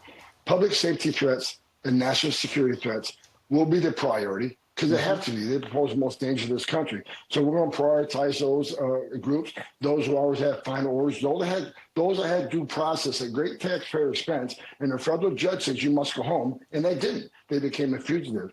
So, and as far as worksite operations. So he's shifting gears into worksite raids, which haven't really happened under Biden, which you can give him shit for. So now he's going to. So it's one thing to say, like, we're going to have worksite raids, which means we're going to go onto work sites and see if there's any illegals working in this kitchen or at this construction site or wherever you would stereotypically presume this, right? I'm sorry. Get mad at me for stereotyping. Where do you think they're going to go look? So they're going to go to construction sites and kitchens and try to find people who are here illegally. Now, his way of framing that, though, is all just moralizing and moral panic. Listen. Operations have to happen. Here's why, Steve. Where do we find most victims of sex trafficking and forced labor trafficking? At work sites. Because, you know, all these people that voted for this were like, you know, I'm sick of this sex labor and sex trafficking, right? Not them taking my job. Here I am, a humble Iowan sex trafficker, and these goddamn Mexicans are coming in here and taking all my sex trafficking jobs. Jesus. And the Biden administration shut down work sites. On one point, they say we care about sex trafficking and human trafficking. Then they shut down worksite enforcement, which is one of the main areas we find the victims of this. I want to add one more thing, another priority.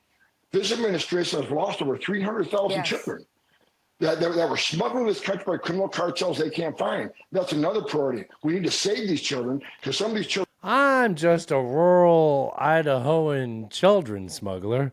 I might not know a lot about presidential politics, but I picked Donald Trump because I thought that would help me in my job. No, that's not why any of these people voted for this. But that's the excuse they give when they go on Fox News and talk about it. Well, that guy was also asked if he would separate Played children. this on the show. Talk about it. Yeah, if he would He's got a creative solution to make sure they don't have child separation. Yeah, he's like, we just deport all of them. We just deport them both. Or Like the whole this. family, which Yeah, would be deport the illegal. whole Which would be illegal. It should be Because they're US not citizens. illegal. That would be unconstitutional. Yes. Yeah. Yeah. All right. Because some of those people would be citizens. And Yes, because they're natural born. Yeah, they're born here. So, okay. yeah. Okay. Well, here we are at the half. I already played this clip about Ziegler. All right. You know what? This joke I intended to go to half worth actually works a lot better in the context of abandoning our Constitution and sending people into camps and back to wherever we think they came from. I've got a new motto they can use. Remember the whole, like, you know, we're going to build a wall and Mexico's going to pay for it? Yeah. I've got a great one for you, okay? Okay, do tell. We're going to build a Bastille and the blue states are going to pay for it.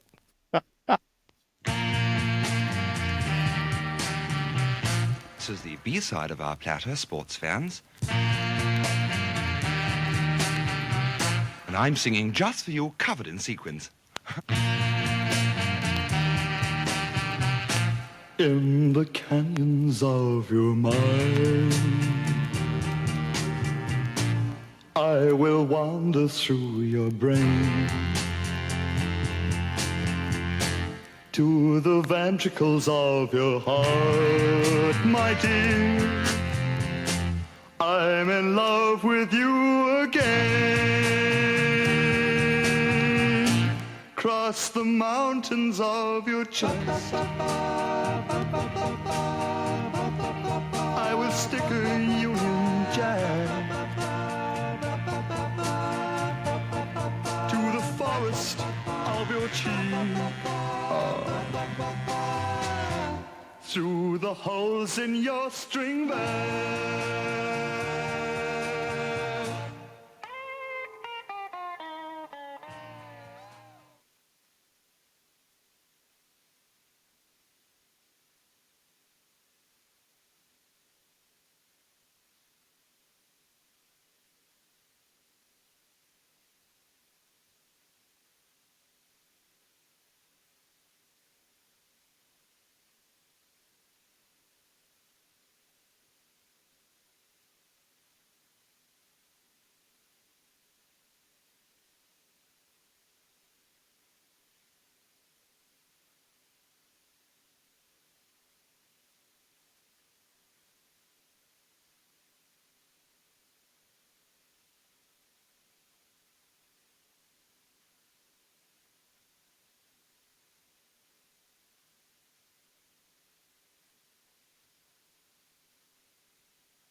And we're back. I on break, I'm always running my words through my head. Sometimes as I say them, but oftentimes later. My other hats are not felt, like I said, they're wool. Just it's important to me that people don't think I have like Frosty the Snowman old felt cap. Okay. All right. It'll be really funny. Oh, Trump taps Elon Musk and Vivek Ramaswamy to lead new Department of Government Efficiency. Sorry, Vivek, rub my tummy. Wait. If we're going to talk about Vivek, I got a thing here. Unless I moved it. So Elon and Vivek will be the heads of the Department of Government Efficiency. What could possibly go wrong? Well, actually, and honestly, man, I'm fucking optimistic about that. I'm totally okay with that. Yeah. Why? Yeah. So Elon can himself. Just that's fun, right? More of that. So he can eliminate all the departments of state that are trying to sue his companies. That'll be good. Well, I think that he's going to get himself into more lawsuits with his overreach that he might go for with that position of power. So I'm not as worried about that as much. Okay, let me say this right. That's worrisome. Sure, it's worrisome. I don't think it's worth being overly concerned about because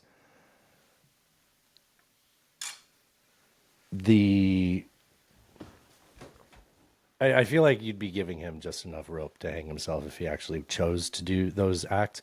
I also think he'll do like he does with everything else, where he doesn't feel like he has time to do that. He's got space companies and car companies and he has time to be on conference calls with Vladimir Putin and Donald Trump. So there's maybe this will get more of his attention and his car companies will fail. I don't know. I don't think that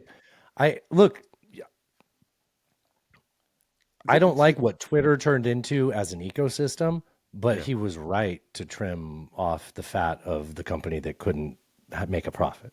Like, I don't think that's. I think that is literally playing to a strong suit of his. I don't think that that's.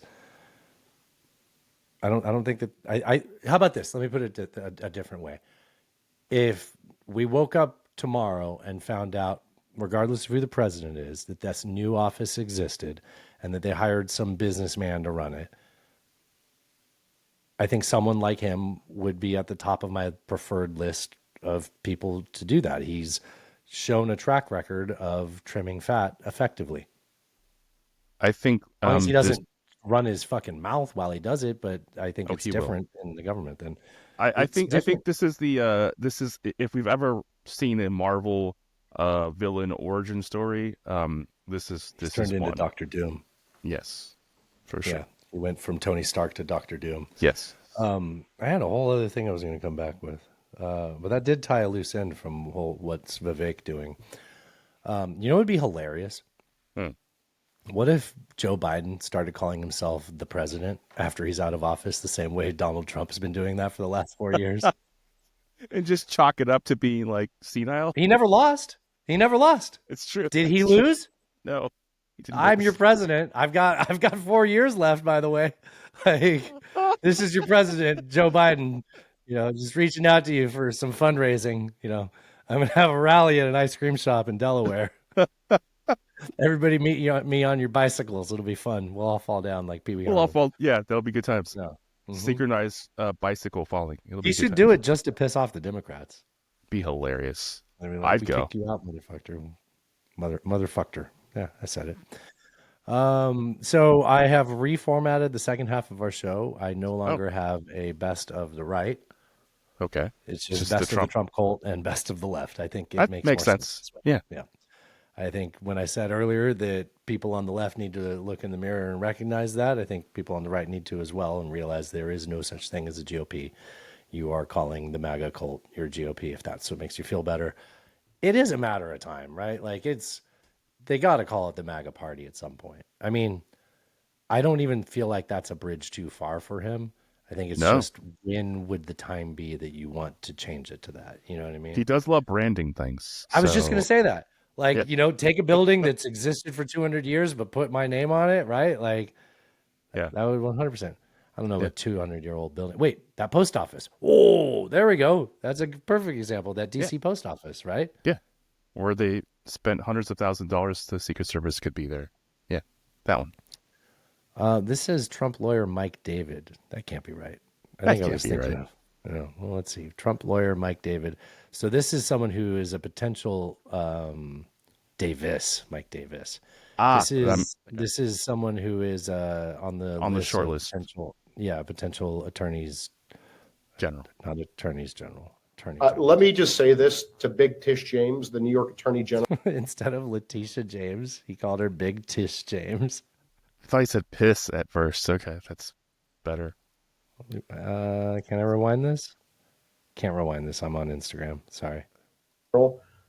I dare you. I dare you to try to continue your lawfare against President Trump in his second term. Because listen here, sweetheart, we're not messing around this time, and we will put your fat ass in prison for conspiracy against rights. Let me just say this to Big Tish James. Yeah, it was Big Tish James. I mean, it's not a threat when you control the Justice Department, I guess, right? Yeah. You We can shall say that see to how Big Tish James. Also him. Indictments. Oh, this is also that same guy talking about indictments and pardons, etc. Speaking of indictments, did Joe Biden and pardons? Excuse me. Speaking of pardons, did Joe Biden pardon his son? No. I really wish he'd pardon his son. It would be so funny. Like it would be funny. I always like at this point, like whenever like the Sooners are lousy, like they have this year and last year. Yeah. I always just cheer for the funniest outcome in the college football season.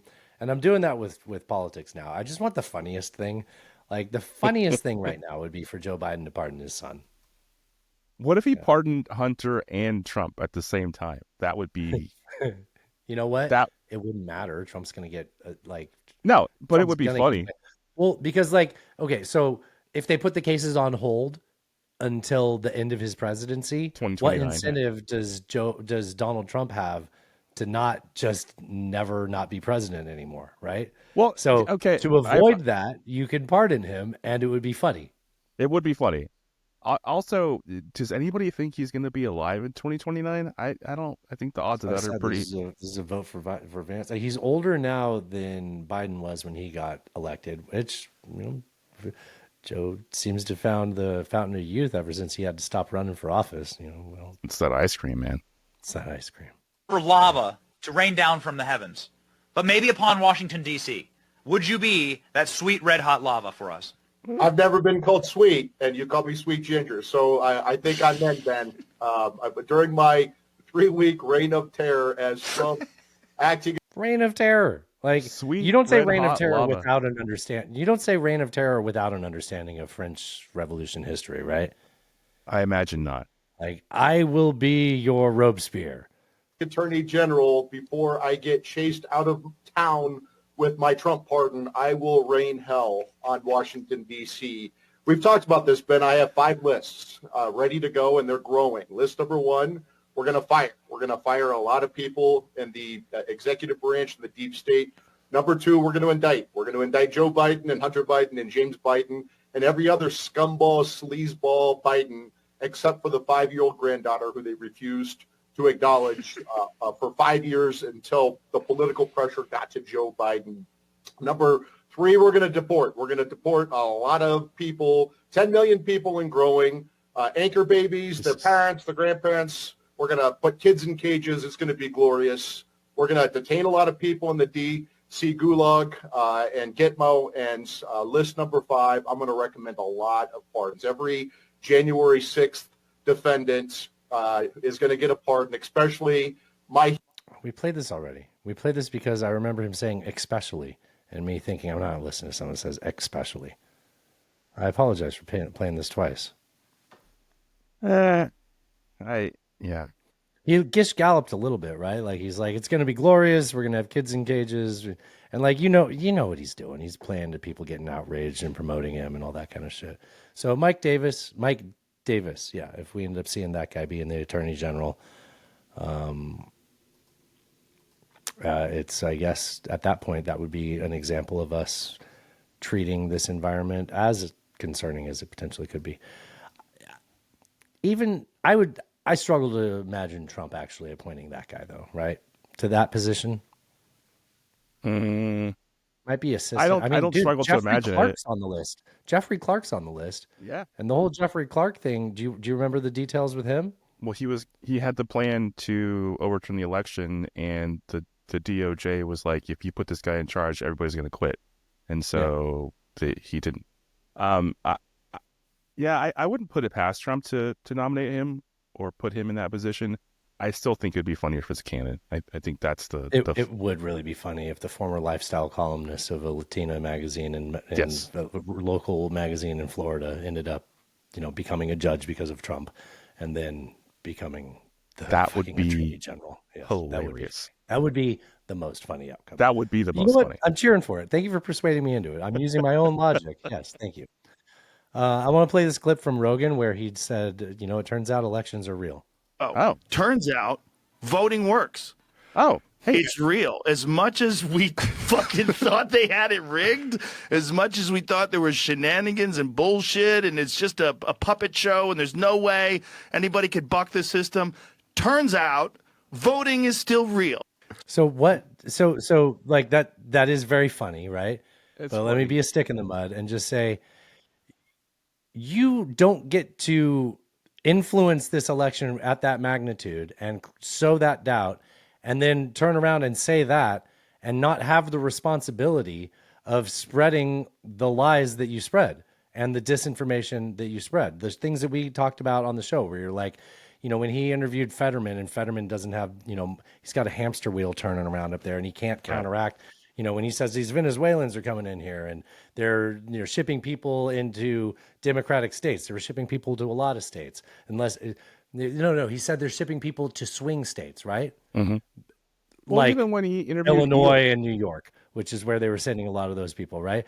And Colorado, right? Like all of the examples that you have of where this happens are not swing states.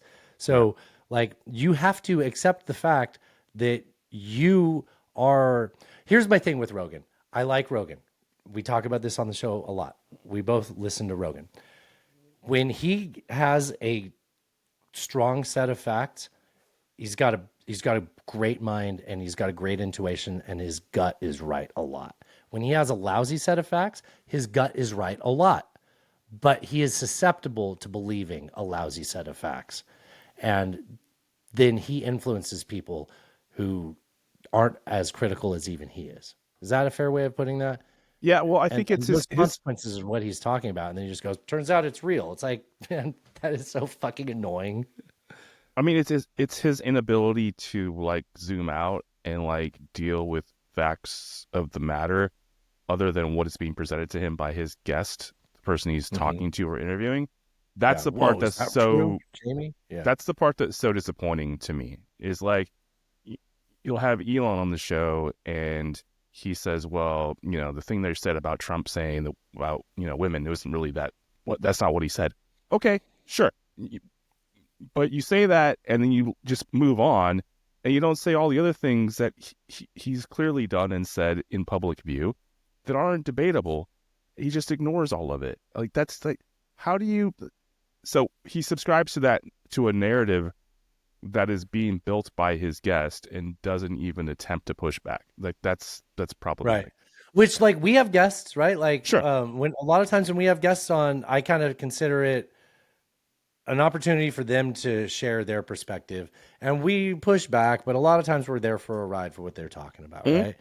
But if it's completely outlandish, like just, and consistently with him, right? Like right. just so willing to believe something that kind of fits his priors too, right?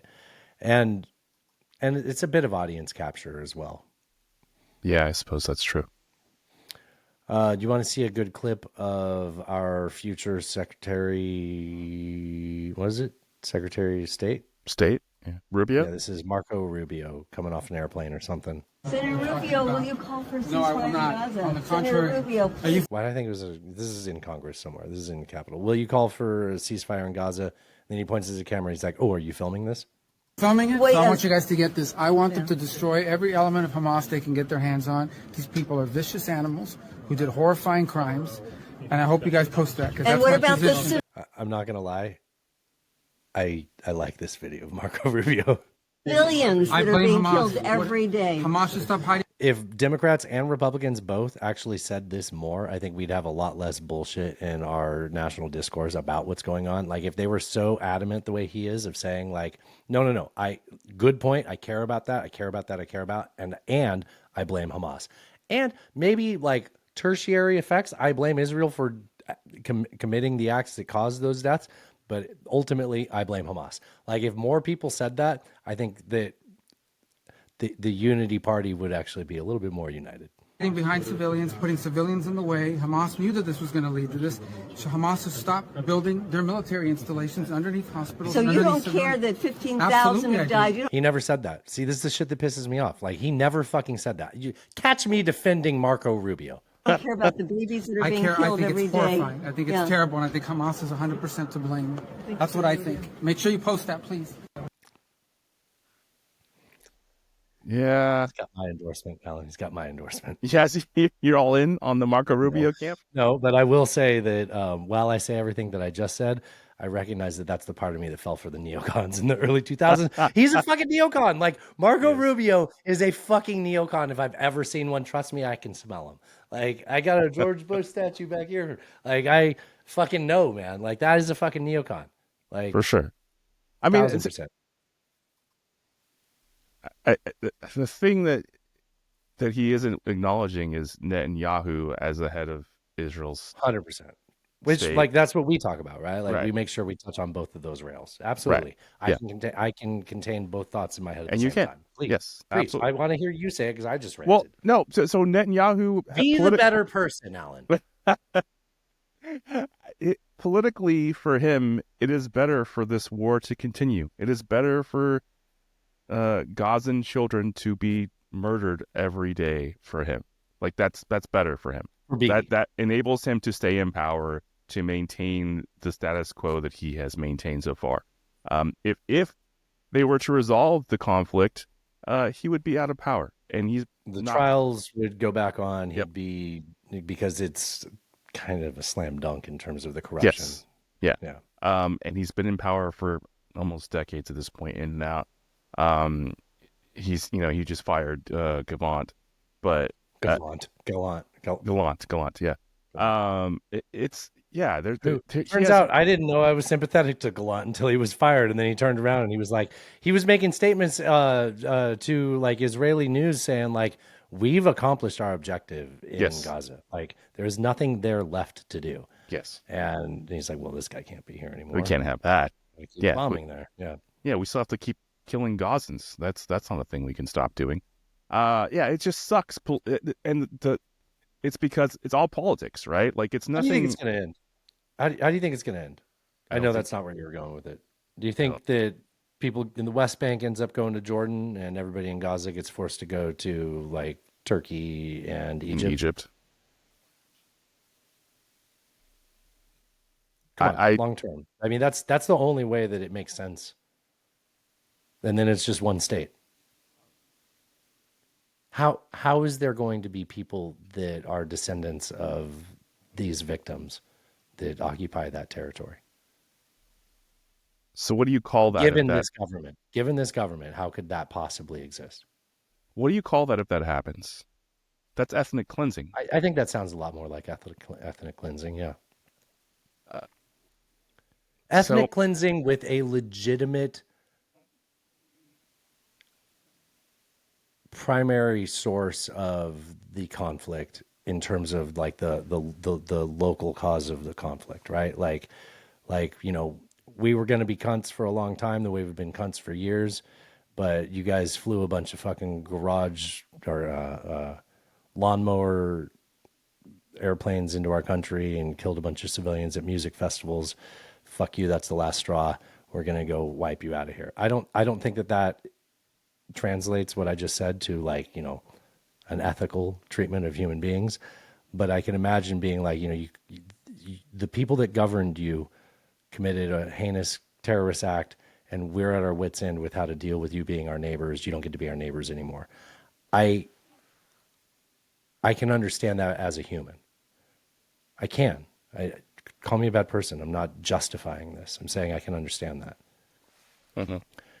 But the end result, okay, let's not act like Palestine was a great place to fucking live. Name all the exports that come from Palestine. It's a shitty piece of territory, like legitimately, not because of Israel. It's a bad, like you don't grow anything there. It is on the coast. That part's nice, but like it doesn't exist as a place where human beings are just like dying to live at. So the people that live there could probably have a lot better life in Egypt and Jordan. That's my sell on that, but I don't like the way it feels to say that. Yeah, I people live there regardless of whether it's ideal. There are people there. Live in Flint, Michigan, and they should probably be, forced to move also, but I'm not in charge of Michigan. Yeah, I don't know. Like, so if that were the case, that's I mean, at this point, maybe that's the best case scenario. I don't know. There's Sadly, certainly, I think it is, and I agree with you. That's what it is. That would be ethnic cleansing. Like, yeah, the two-state solution certainly doesn't seem like that's ever. Do you want to do this again in another 20 years? And a one-state solution seems entirely impossible because neither of these populations trust each other for good reason. So meaning integrating the one state. Yes, is what what would you call what I said? I'd call that a one-state solution. I think a one-state solution would be, give them citizenship. They're equal. Don't make them have to drive around certain roads. The ones that live in Israel are. Right. Don't limit their access to fucking water and garbage service. Like, Jesus Christ, man. It sucks. It sucks. And I don't see a solution though. So maybe if maybe that's the best way. I don't know. Would you call that a final solution? Jesus Christ. Okay. Well, I whispered it. I didn't say it. I don't think the translator will even pick that up. Let's end our best of the MAGA cult segment with a little bit of an intro. This, I think, initially was going to be in Best of the Right before I nexted that column title. This is Hoff Matthews interviewing George H.W. Bush. This guy's a vampire time traveler. President, who do you think will be getting it on more this holiday season? People who support abortion rights or people who oppose them? Well, they've already started. Those who favor the pro-choice have already started pounding on them. And started certainly pounding on me. Mr. President, who do you That was a good palate cleanser. I was just going to say that. Yeah. Well, let's get into Best of the Left. What does this note say? It says, see, Trump offered to pay $20 million. Oh, did you see that the Trump offered to pay $20 million of Kamala Harris's debt? No. Yeah, he had a whole like Troth Central, or maybe it was a Twitter post where he said like, for the sake of unity, I think our campaign, which has a war chest left over, we could offer to pay the $20 million in debt that the Harris campaign has at the end of their campaign. Yeah, apparently they spent all that billion. They spent $1 billion, $20 million. How do you write that down with decimals, Alan? 1.2 billion. Okay. Is it? No, that'd be 200 million. Silly goose. 1.02 billion. 1.02. Yes. Yeah. Now I'm good with decimals. Other funny things so like, how do you have a campaign that costs that much money? When she did the Call Her Daddy podcast, they built a fucking $100,000 set in DC rather than go out. Yeah, at a hotel. They in a hotel they built a $100,000 set to replicate the set in DC rather than going out there. That's Can how we you do that for our podcast? That'd be great. Yeah, I know, right? Can we get a president on here and like build out my house? Like, yeah, that'd be awesome. Let's do that. It's not a bad idea, actually. So this lady is kind of popular on the left. She's looks to be from another land, though. I don't know her, by at least I don't trust her, Alan. You know what I mean? This is Lindy Lee. She basically calls the campaign an epic disaster. Prior to these clips, I have two clips of her. Prior to this, she is kind of like not quite a campaign surrogate, but she is out, stumping for the Democrats. So, okay. But here she is on Fox. What is the truth? The truth is this is just an epic disaster. This is a $1 billion disaster. Actually, it was $1,018 million, I think, right? There were 20 million or... She had trouble saying it, too. $20 million or $18 million in debt. Right. It's incredible. And I raised millions of that. I have friends that I have to be accountable to and to explain what happened because I told them it was a margin of error race. I was promised, Jen O'Malley Dillon promised all of us that Harris would win. She even put videos out saying that Harris would win. I believed her. My donors believed her. And so they wrote massive checks. I feel like a lot of us were misled. And even on the night of election night, Will, I looked somebody in the eye and I said, are we going to do this? Are we going to pull it off? She told me yes. And I asked somebody else, like, how are you feeling? He's like, we're going to win Iowa. And I was like, what? Do you think, did they believe this going in? Was there a real sense of false confidence on the side of Kamala Harris? Or did they know they were in store for disaster? I was wondering about that. I was like, I asked them, are you privy to internal numbers that I am not seeing? Because I study this so carefully, and I just wasn't seeing any basis for that level of confidence. And I also want to remind our viewers that, the Trump campaign was touting all of these incredible empirical data weeks before election night. What Harris is touting was the door knocking. She didn't say anything really about early voting. Now I know it's because there was nothing much to say. Not to mention when she was talking about door knocking, it was door knocking during the Penn State, Ohio State weekend. Can you imagine somebody knocking on your door in Pennsylvania and you're watching the Ohio State game, which was a midday game, like peak door knocking time period? Mm-hmm. Like that's just a little wrinkle in there. But everything in this tweet is in Chinese characters except for this word here that I highlighted. Can you see that? No. It says spy. Oh, wait, I can translate it. Oh, unable to fetch translation. Well, I'm just curious of what her motivations were to go on that show and say those things. Yeah, and she made it onto my radars from people on the right that shared this to me. So I'm a little suspicious as well. But she did talk about being a fundraiser and being, in those inner circles. So unless she's a goddamn dirty spy, which I wouldn't pass these slinky Chinese, you know what I mean, Alan? I mean, she's pretty hot. She's got really skinny legs. Yeah, a little. Did you see her when she was sitting down? I was like, there's no definition in those legs. Yeah. I don't know. I feel like videos like that are kind of like proof of that campaign being pretty incompetent and in a liberal echo chamber. Well, but so the run up to the election was like, well, the ground game on the Republican side is decimated because they fired all of them and outsourced it to Elon Musk thing. Yeah. And the left had this huge actual door knockers. Right. Yeah. Let me drive. So you it's to the weird polls. to yeah. So it's weird to see and hear that now. Well, it didn't work. Yeah, I don't think it mattered. Oh, no, I don't think it worked, Alan. Right. So I will say this. So going back to something we said earlier, the places where Democrats dropped off over previous elections were in heavy blue states.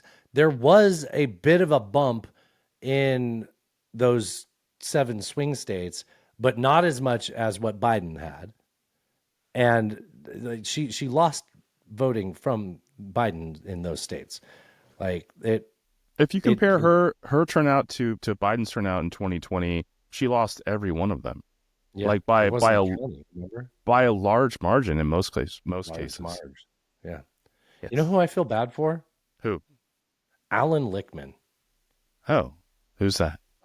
Come on, Alan Lichtman. He spells his name like you, and he says there's 13 keys to predicting. Oh, that guy. Yeah. That guy put his whole reputation on. The guy's had a whole career of consistently being right. And I never liked that guy.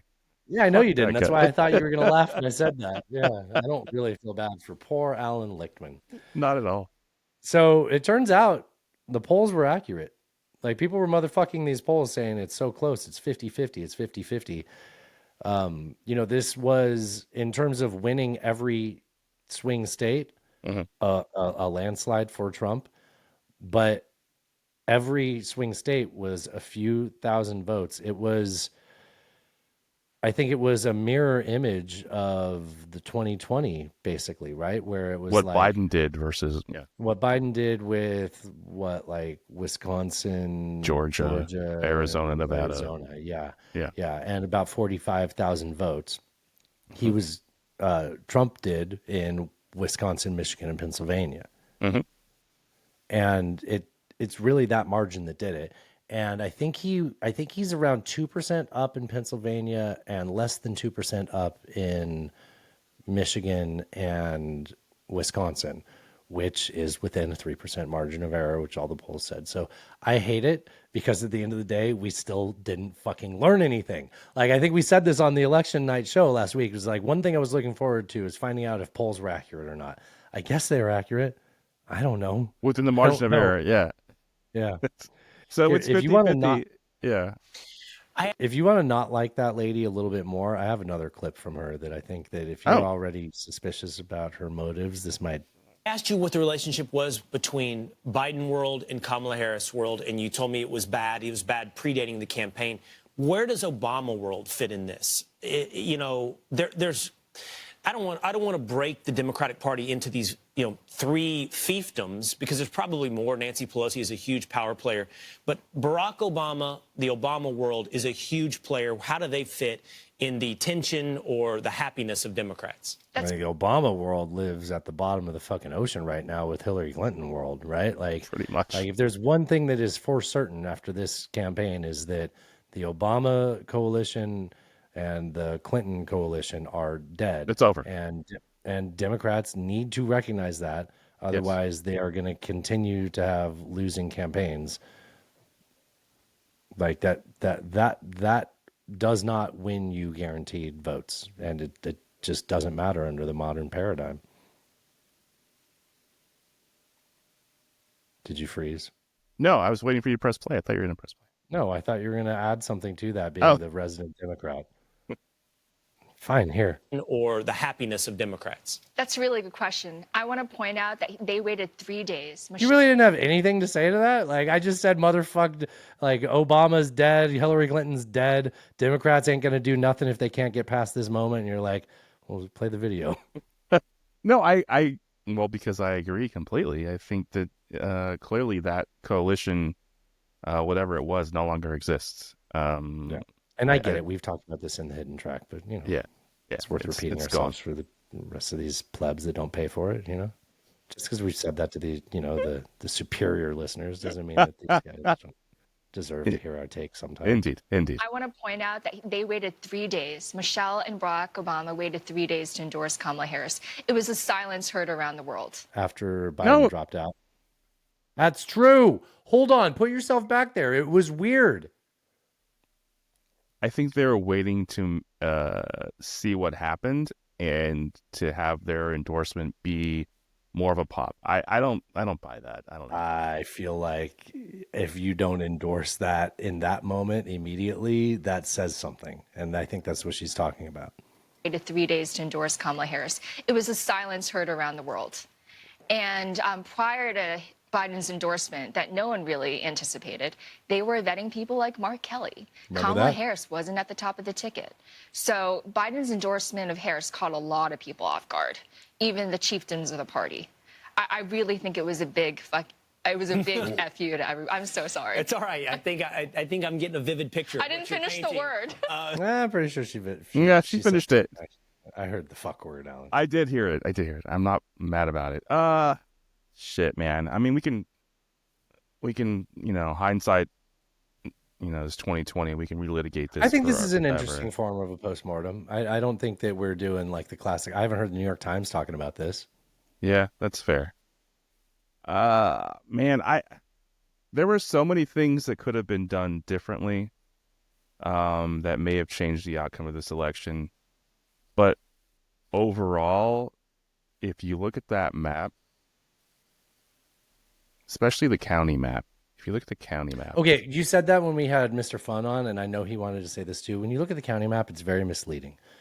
Population density-wise, that county map is so misleading. To see all the red that way, like there's no people that live in those spots, and then where the people live, it starts to become purple and blue. And that's not, dismissing the people that do live there. But when you look at the county map, you're not talking about a distribution of the population.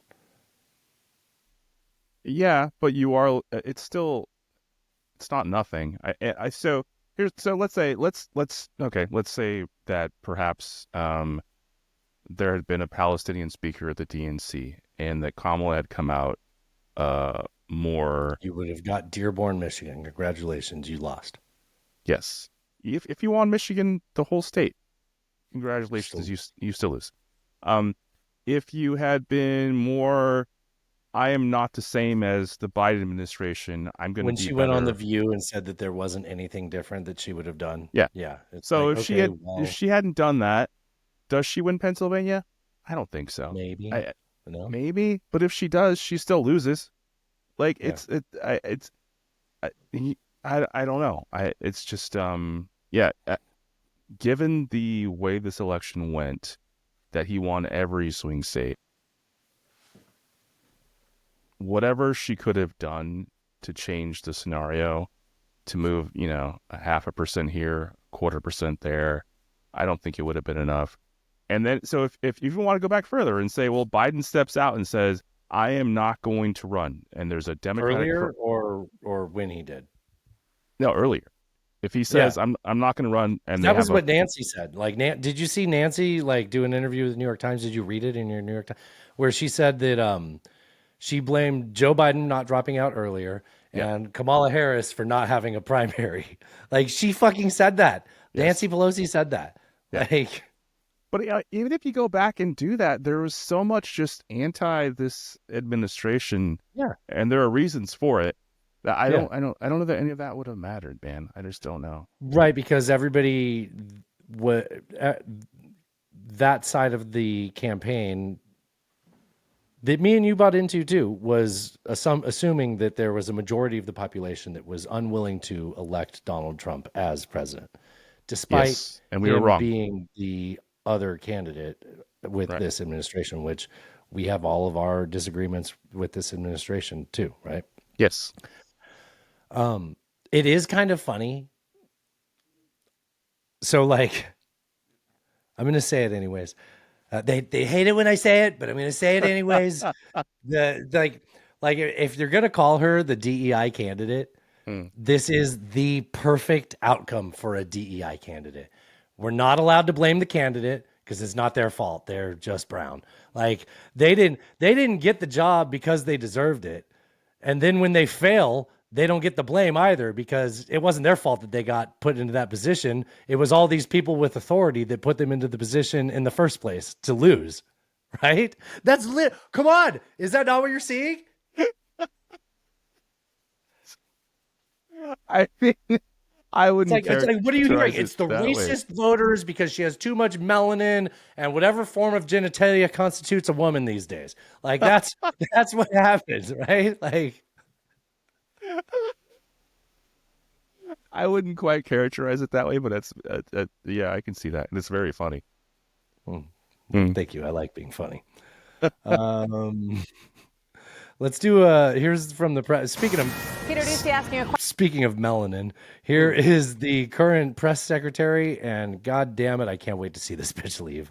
Like KGP? KJP, yeah. Like man, you know what the real DEI hire that always pissed me off was this bitch. It's like, look, you don't understand. She's brown. She's a lesbian. She's a woman. And she's going to tell you what the president meant to say while he stuttered. It's like, I didn't know she was a lesbian. You fucking knew it because we talked about it, Alan. You chose to forget it because it doesn't matter. And I applaud you for that. But I remember. Pepperidge Farm remembers. Anyways, Peter Doocy is making his classic face. Like, look at where I paused it. I didn't do anything special here. Just a dumb Peter Doocy face. He got one more jab in before they're done. Details about any conversation or agenda. And we know that today, a week after the election, President Biden and Vice President Harris had a private lunch. How awkward was that? What a cunt, right? What a total cunt. That's hilarious. I don't even understand. Why would it be awkward? And look at her. Like, she can't just fight. Like, she just has to fight him about it, right? I would just laugh. Because of her. I know. Well, look at her. There, about 30 seconds into this, she's going to be like, I'm not going to fall for this or entertain that. Joke's on you. You've been talking already. Because Why would the it? president got why would- squeezed out why for would her, you- and then she kept him at arm's length, and then she lost, Well, and now she's why back. would you characterize it as awkward? They have regular lunches. They meet and talk regularly. Why would you So there's call it no awkward? weirdness about the way that things have unfolded since Did you July see them? 21st. Did you see them together yesterday as well when they honored our veterans and were together during the day, making sure that we didn't forget the brave men and women that fought for this country? It's been 45 seconds since the question was asked. Did you see them together yesterday? Did you see the show of force together? Show of force. This is. Look, I'm not even going to take the premise. We're about a minute into the question now. I'm not even going to take the premise. The question. What I will say is, the president and the vice president had lunch today. They've had lunch many times. They have. They communicate with each other regularly. They had a club They had an sandwich. opportunity. Yeah, he blinks, in Morse code, and she can understand that. It's a very unique relationship. Yeah, a club sandwich and a To club soda. discuss the last 70 days or so of I this like clubs. administration, how important it is to get things done for the American people, and that's their focus. That is genuinely their focus. What sucks though is that I'm not looking forward to whatever cunt they put up from the right. God, it's gonna be bad. Yeah. I mean, they can't just get like. I hate that I look back to the days of Jen Psaki actually being, I think was great. Jen genuinely enjoyed sparring with Peter Doocy. She did, and she was good at it. KJP gets flustered. Like she just she loses it Yeah. every time.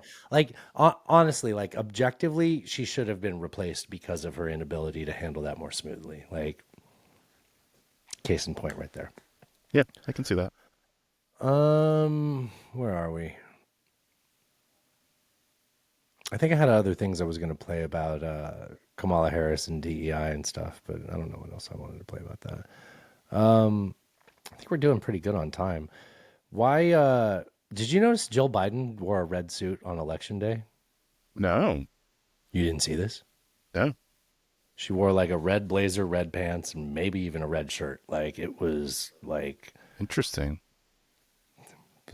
You think the conservative web didn't have fun with this? I'm sure they did. There's the whole theory going around that the Bidens wanted to see Trump win because they hated Kamala Harris because Kamala Harris orchestrated the coup to kick him out of office. And then you look at that county map where she lost votes. Like Joe's sitting there being like, well, I could have got the same number and it would have been fine. Like,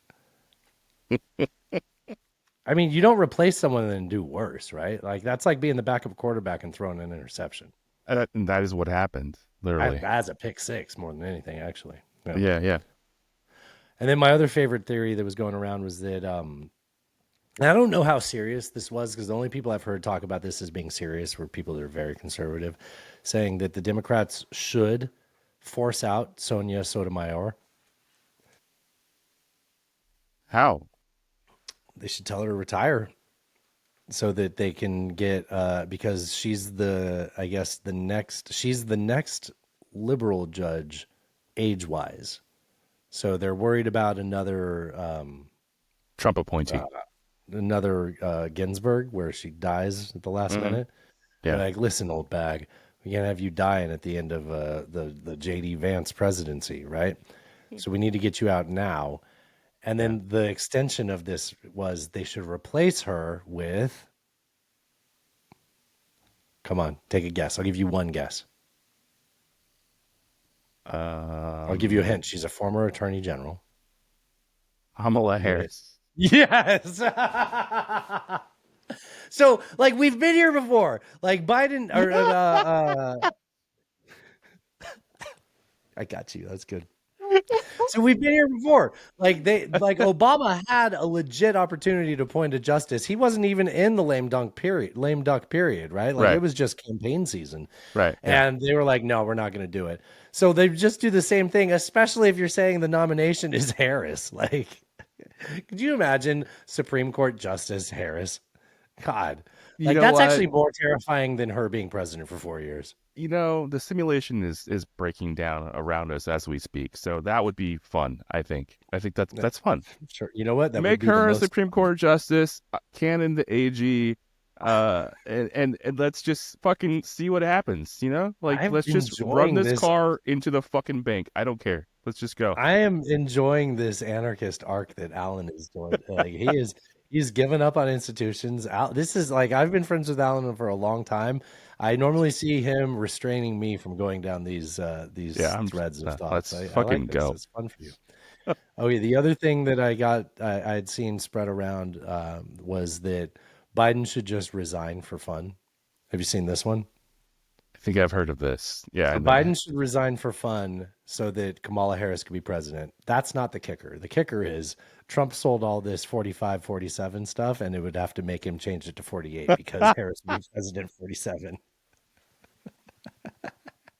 Which I think would backfire. He would just make more money on merch, right? It's like when a player changes a jersey number, it's like, you just sell more jerseys. All that 47 stuff goes to like kids in Sudan, and then it's totally fine. It's mixed new shit. They can screen print it tomorrow. It's fine. Yeah. They can do that. Yeah, it's all good. Yep. I guess we got all this culture war still to get to. I think I had a question I wanted to ask you. Nah, we're good on that one. Let's do some culture wars. Yeah, but I gotta press a button first. Hold on, it's over here. Not that one. That one. It's another battle in the culture wars. Oh, not the culture wars. They're worried about a culture war. Culture wars. Stop with the culture wars. So there's some promised education reforms that are coming through. This is a video of the Trumpster. Remember when you get called the Trumpster affectionately? Remember those old days? I do remember. Wait, that's Seinfeld. I was going to try to do the money song.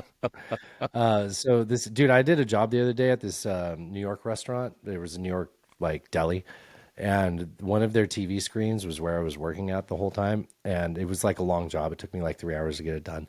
And I watched like 8 episodes of Seinfeld the whole time. They had a TV that all they did was show Seinfeld on. And it started with the contest and it went through, I don't know, but it was great. Watching Seinfeld. It was like a good day. Yeah. But it's good because I don't have to watch it because I've seen all those episodes so many times. I could just hear it and it was like, yeah. Anyway, here is Trump's plan to tackle academic indoctrination.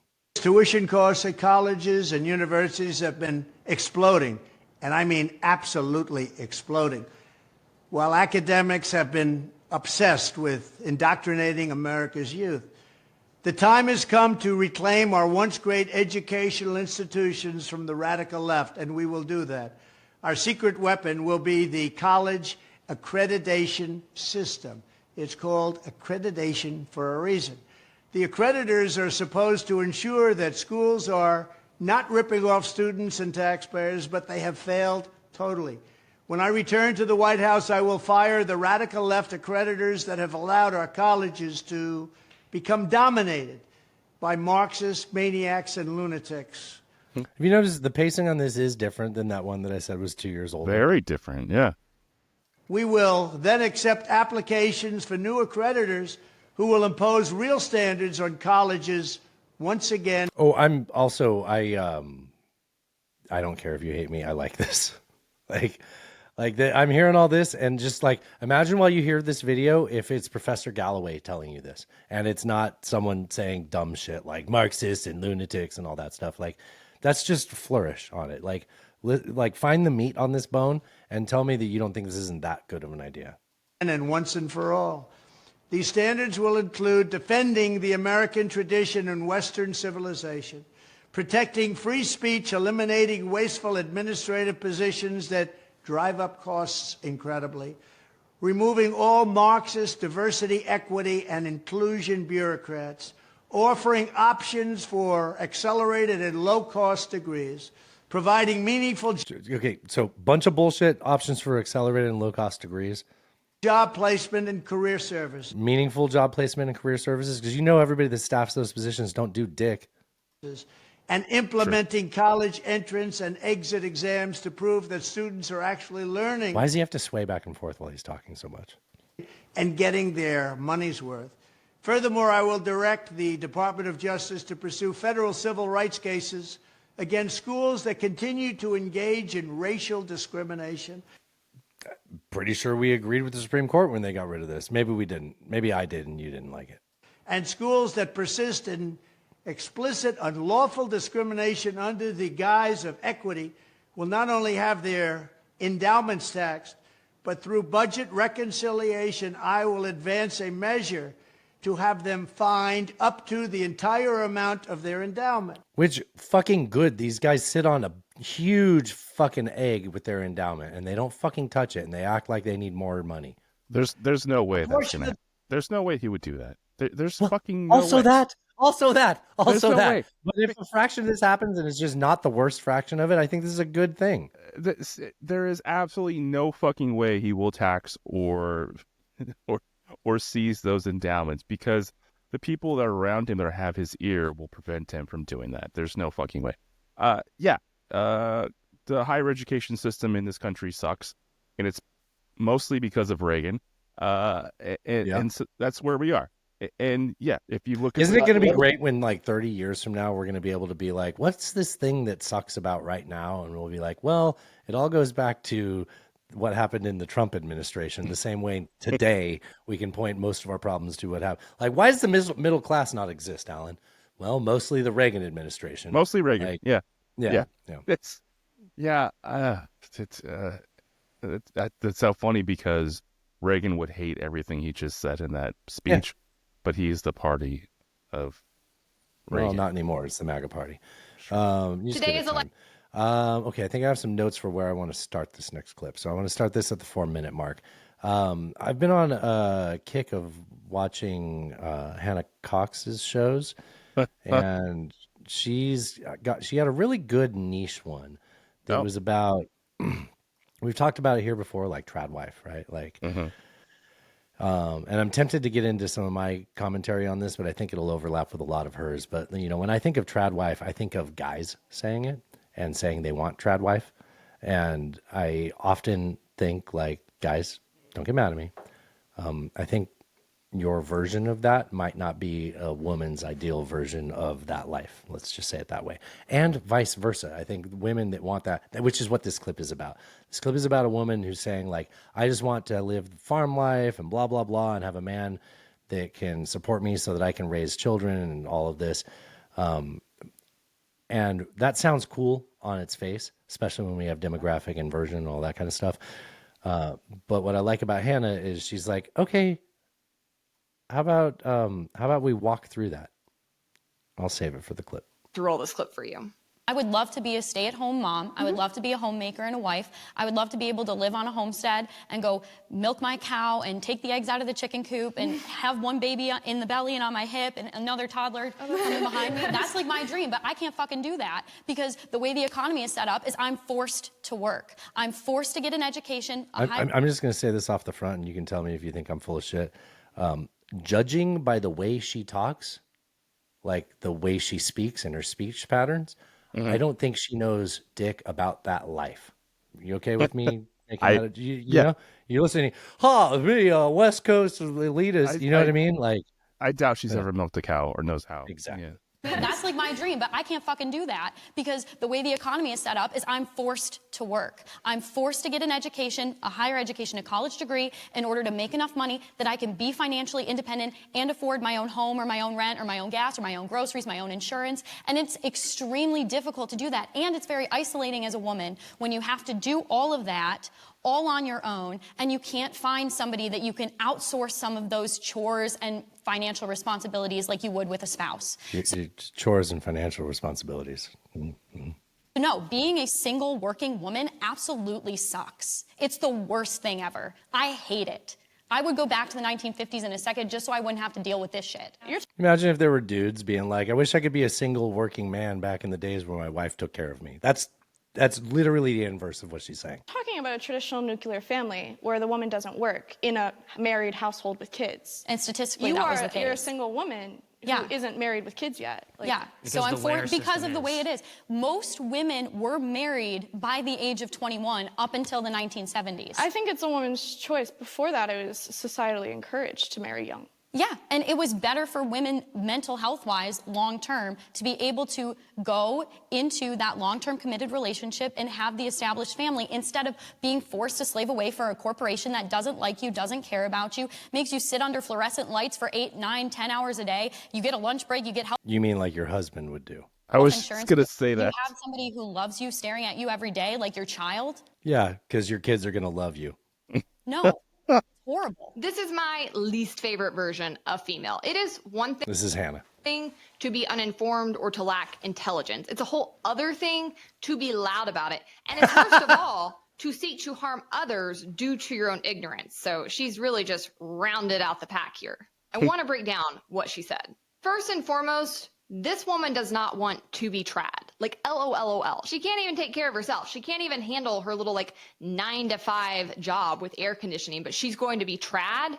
Okay. There were so many good responses to this video. This person said, this confuses me because she's tired of taking care of herself, yet fantasizes about taking care of kids and a farm and a whole other grown human. Yeah, she's not smart. That's pretty apparent. Another person said, this woman does not have the personality or the stamina to be a trad wife. Running a family and a farm is way more difficult, and you get less recognition than you do working any job. Women don't homestead because it's easy. Why the F do these women think feminism happened? I quote tweeted that person because I thought it was a really good point, and I said, I grew up with a trad mom, a real one, not a cosplay knockoff. I was homeschooled and knew many others who were as well.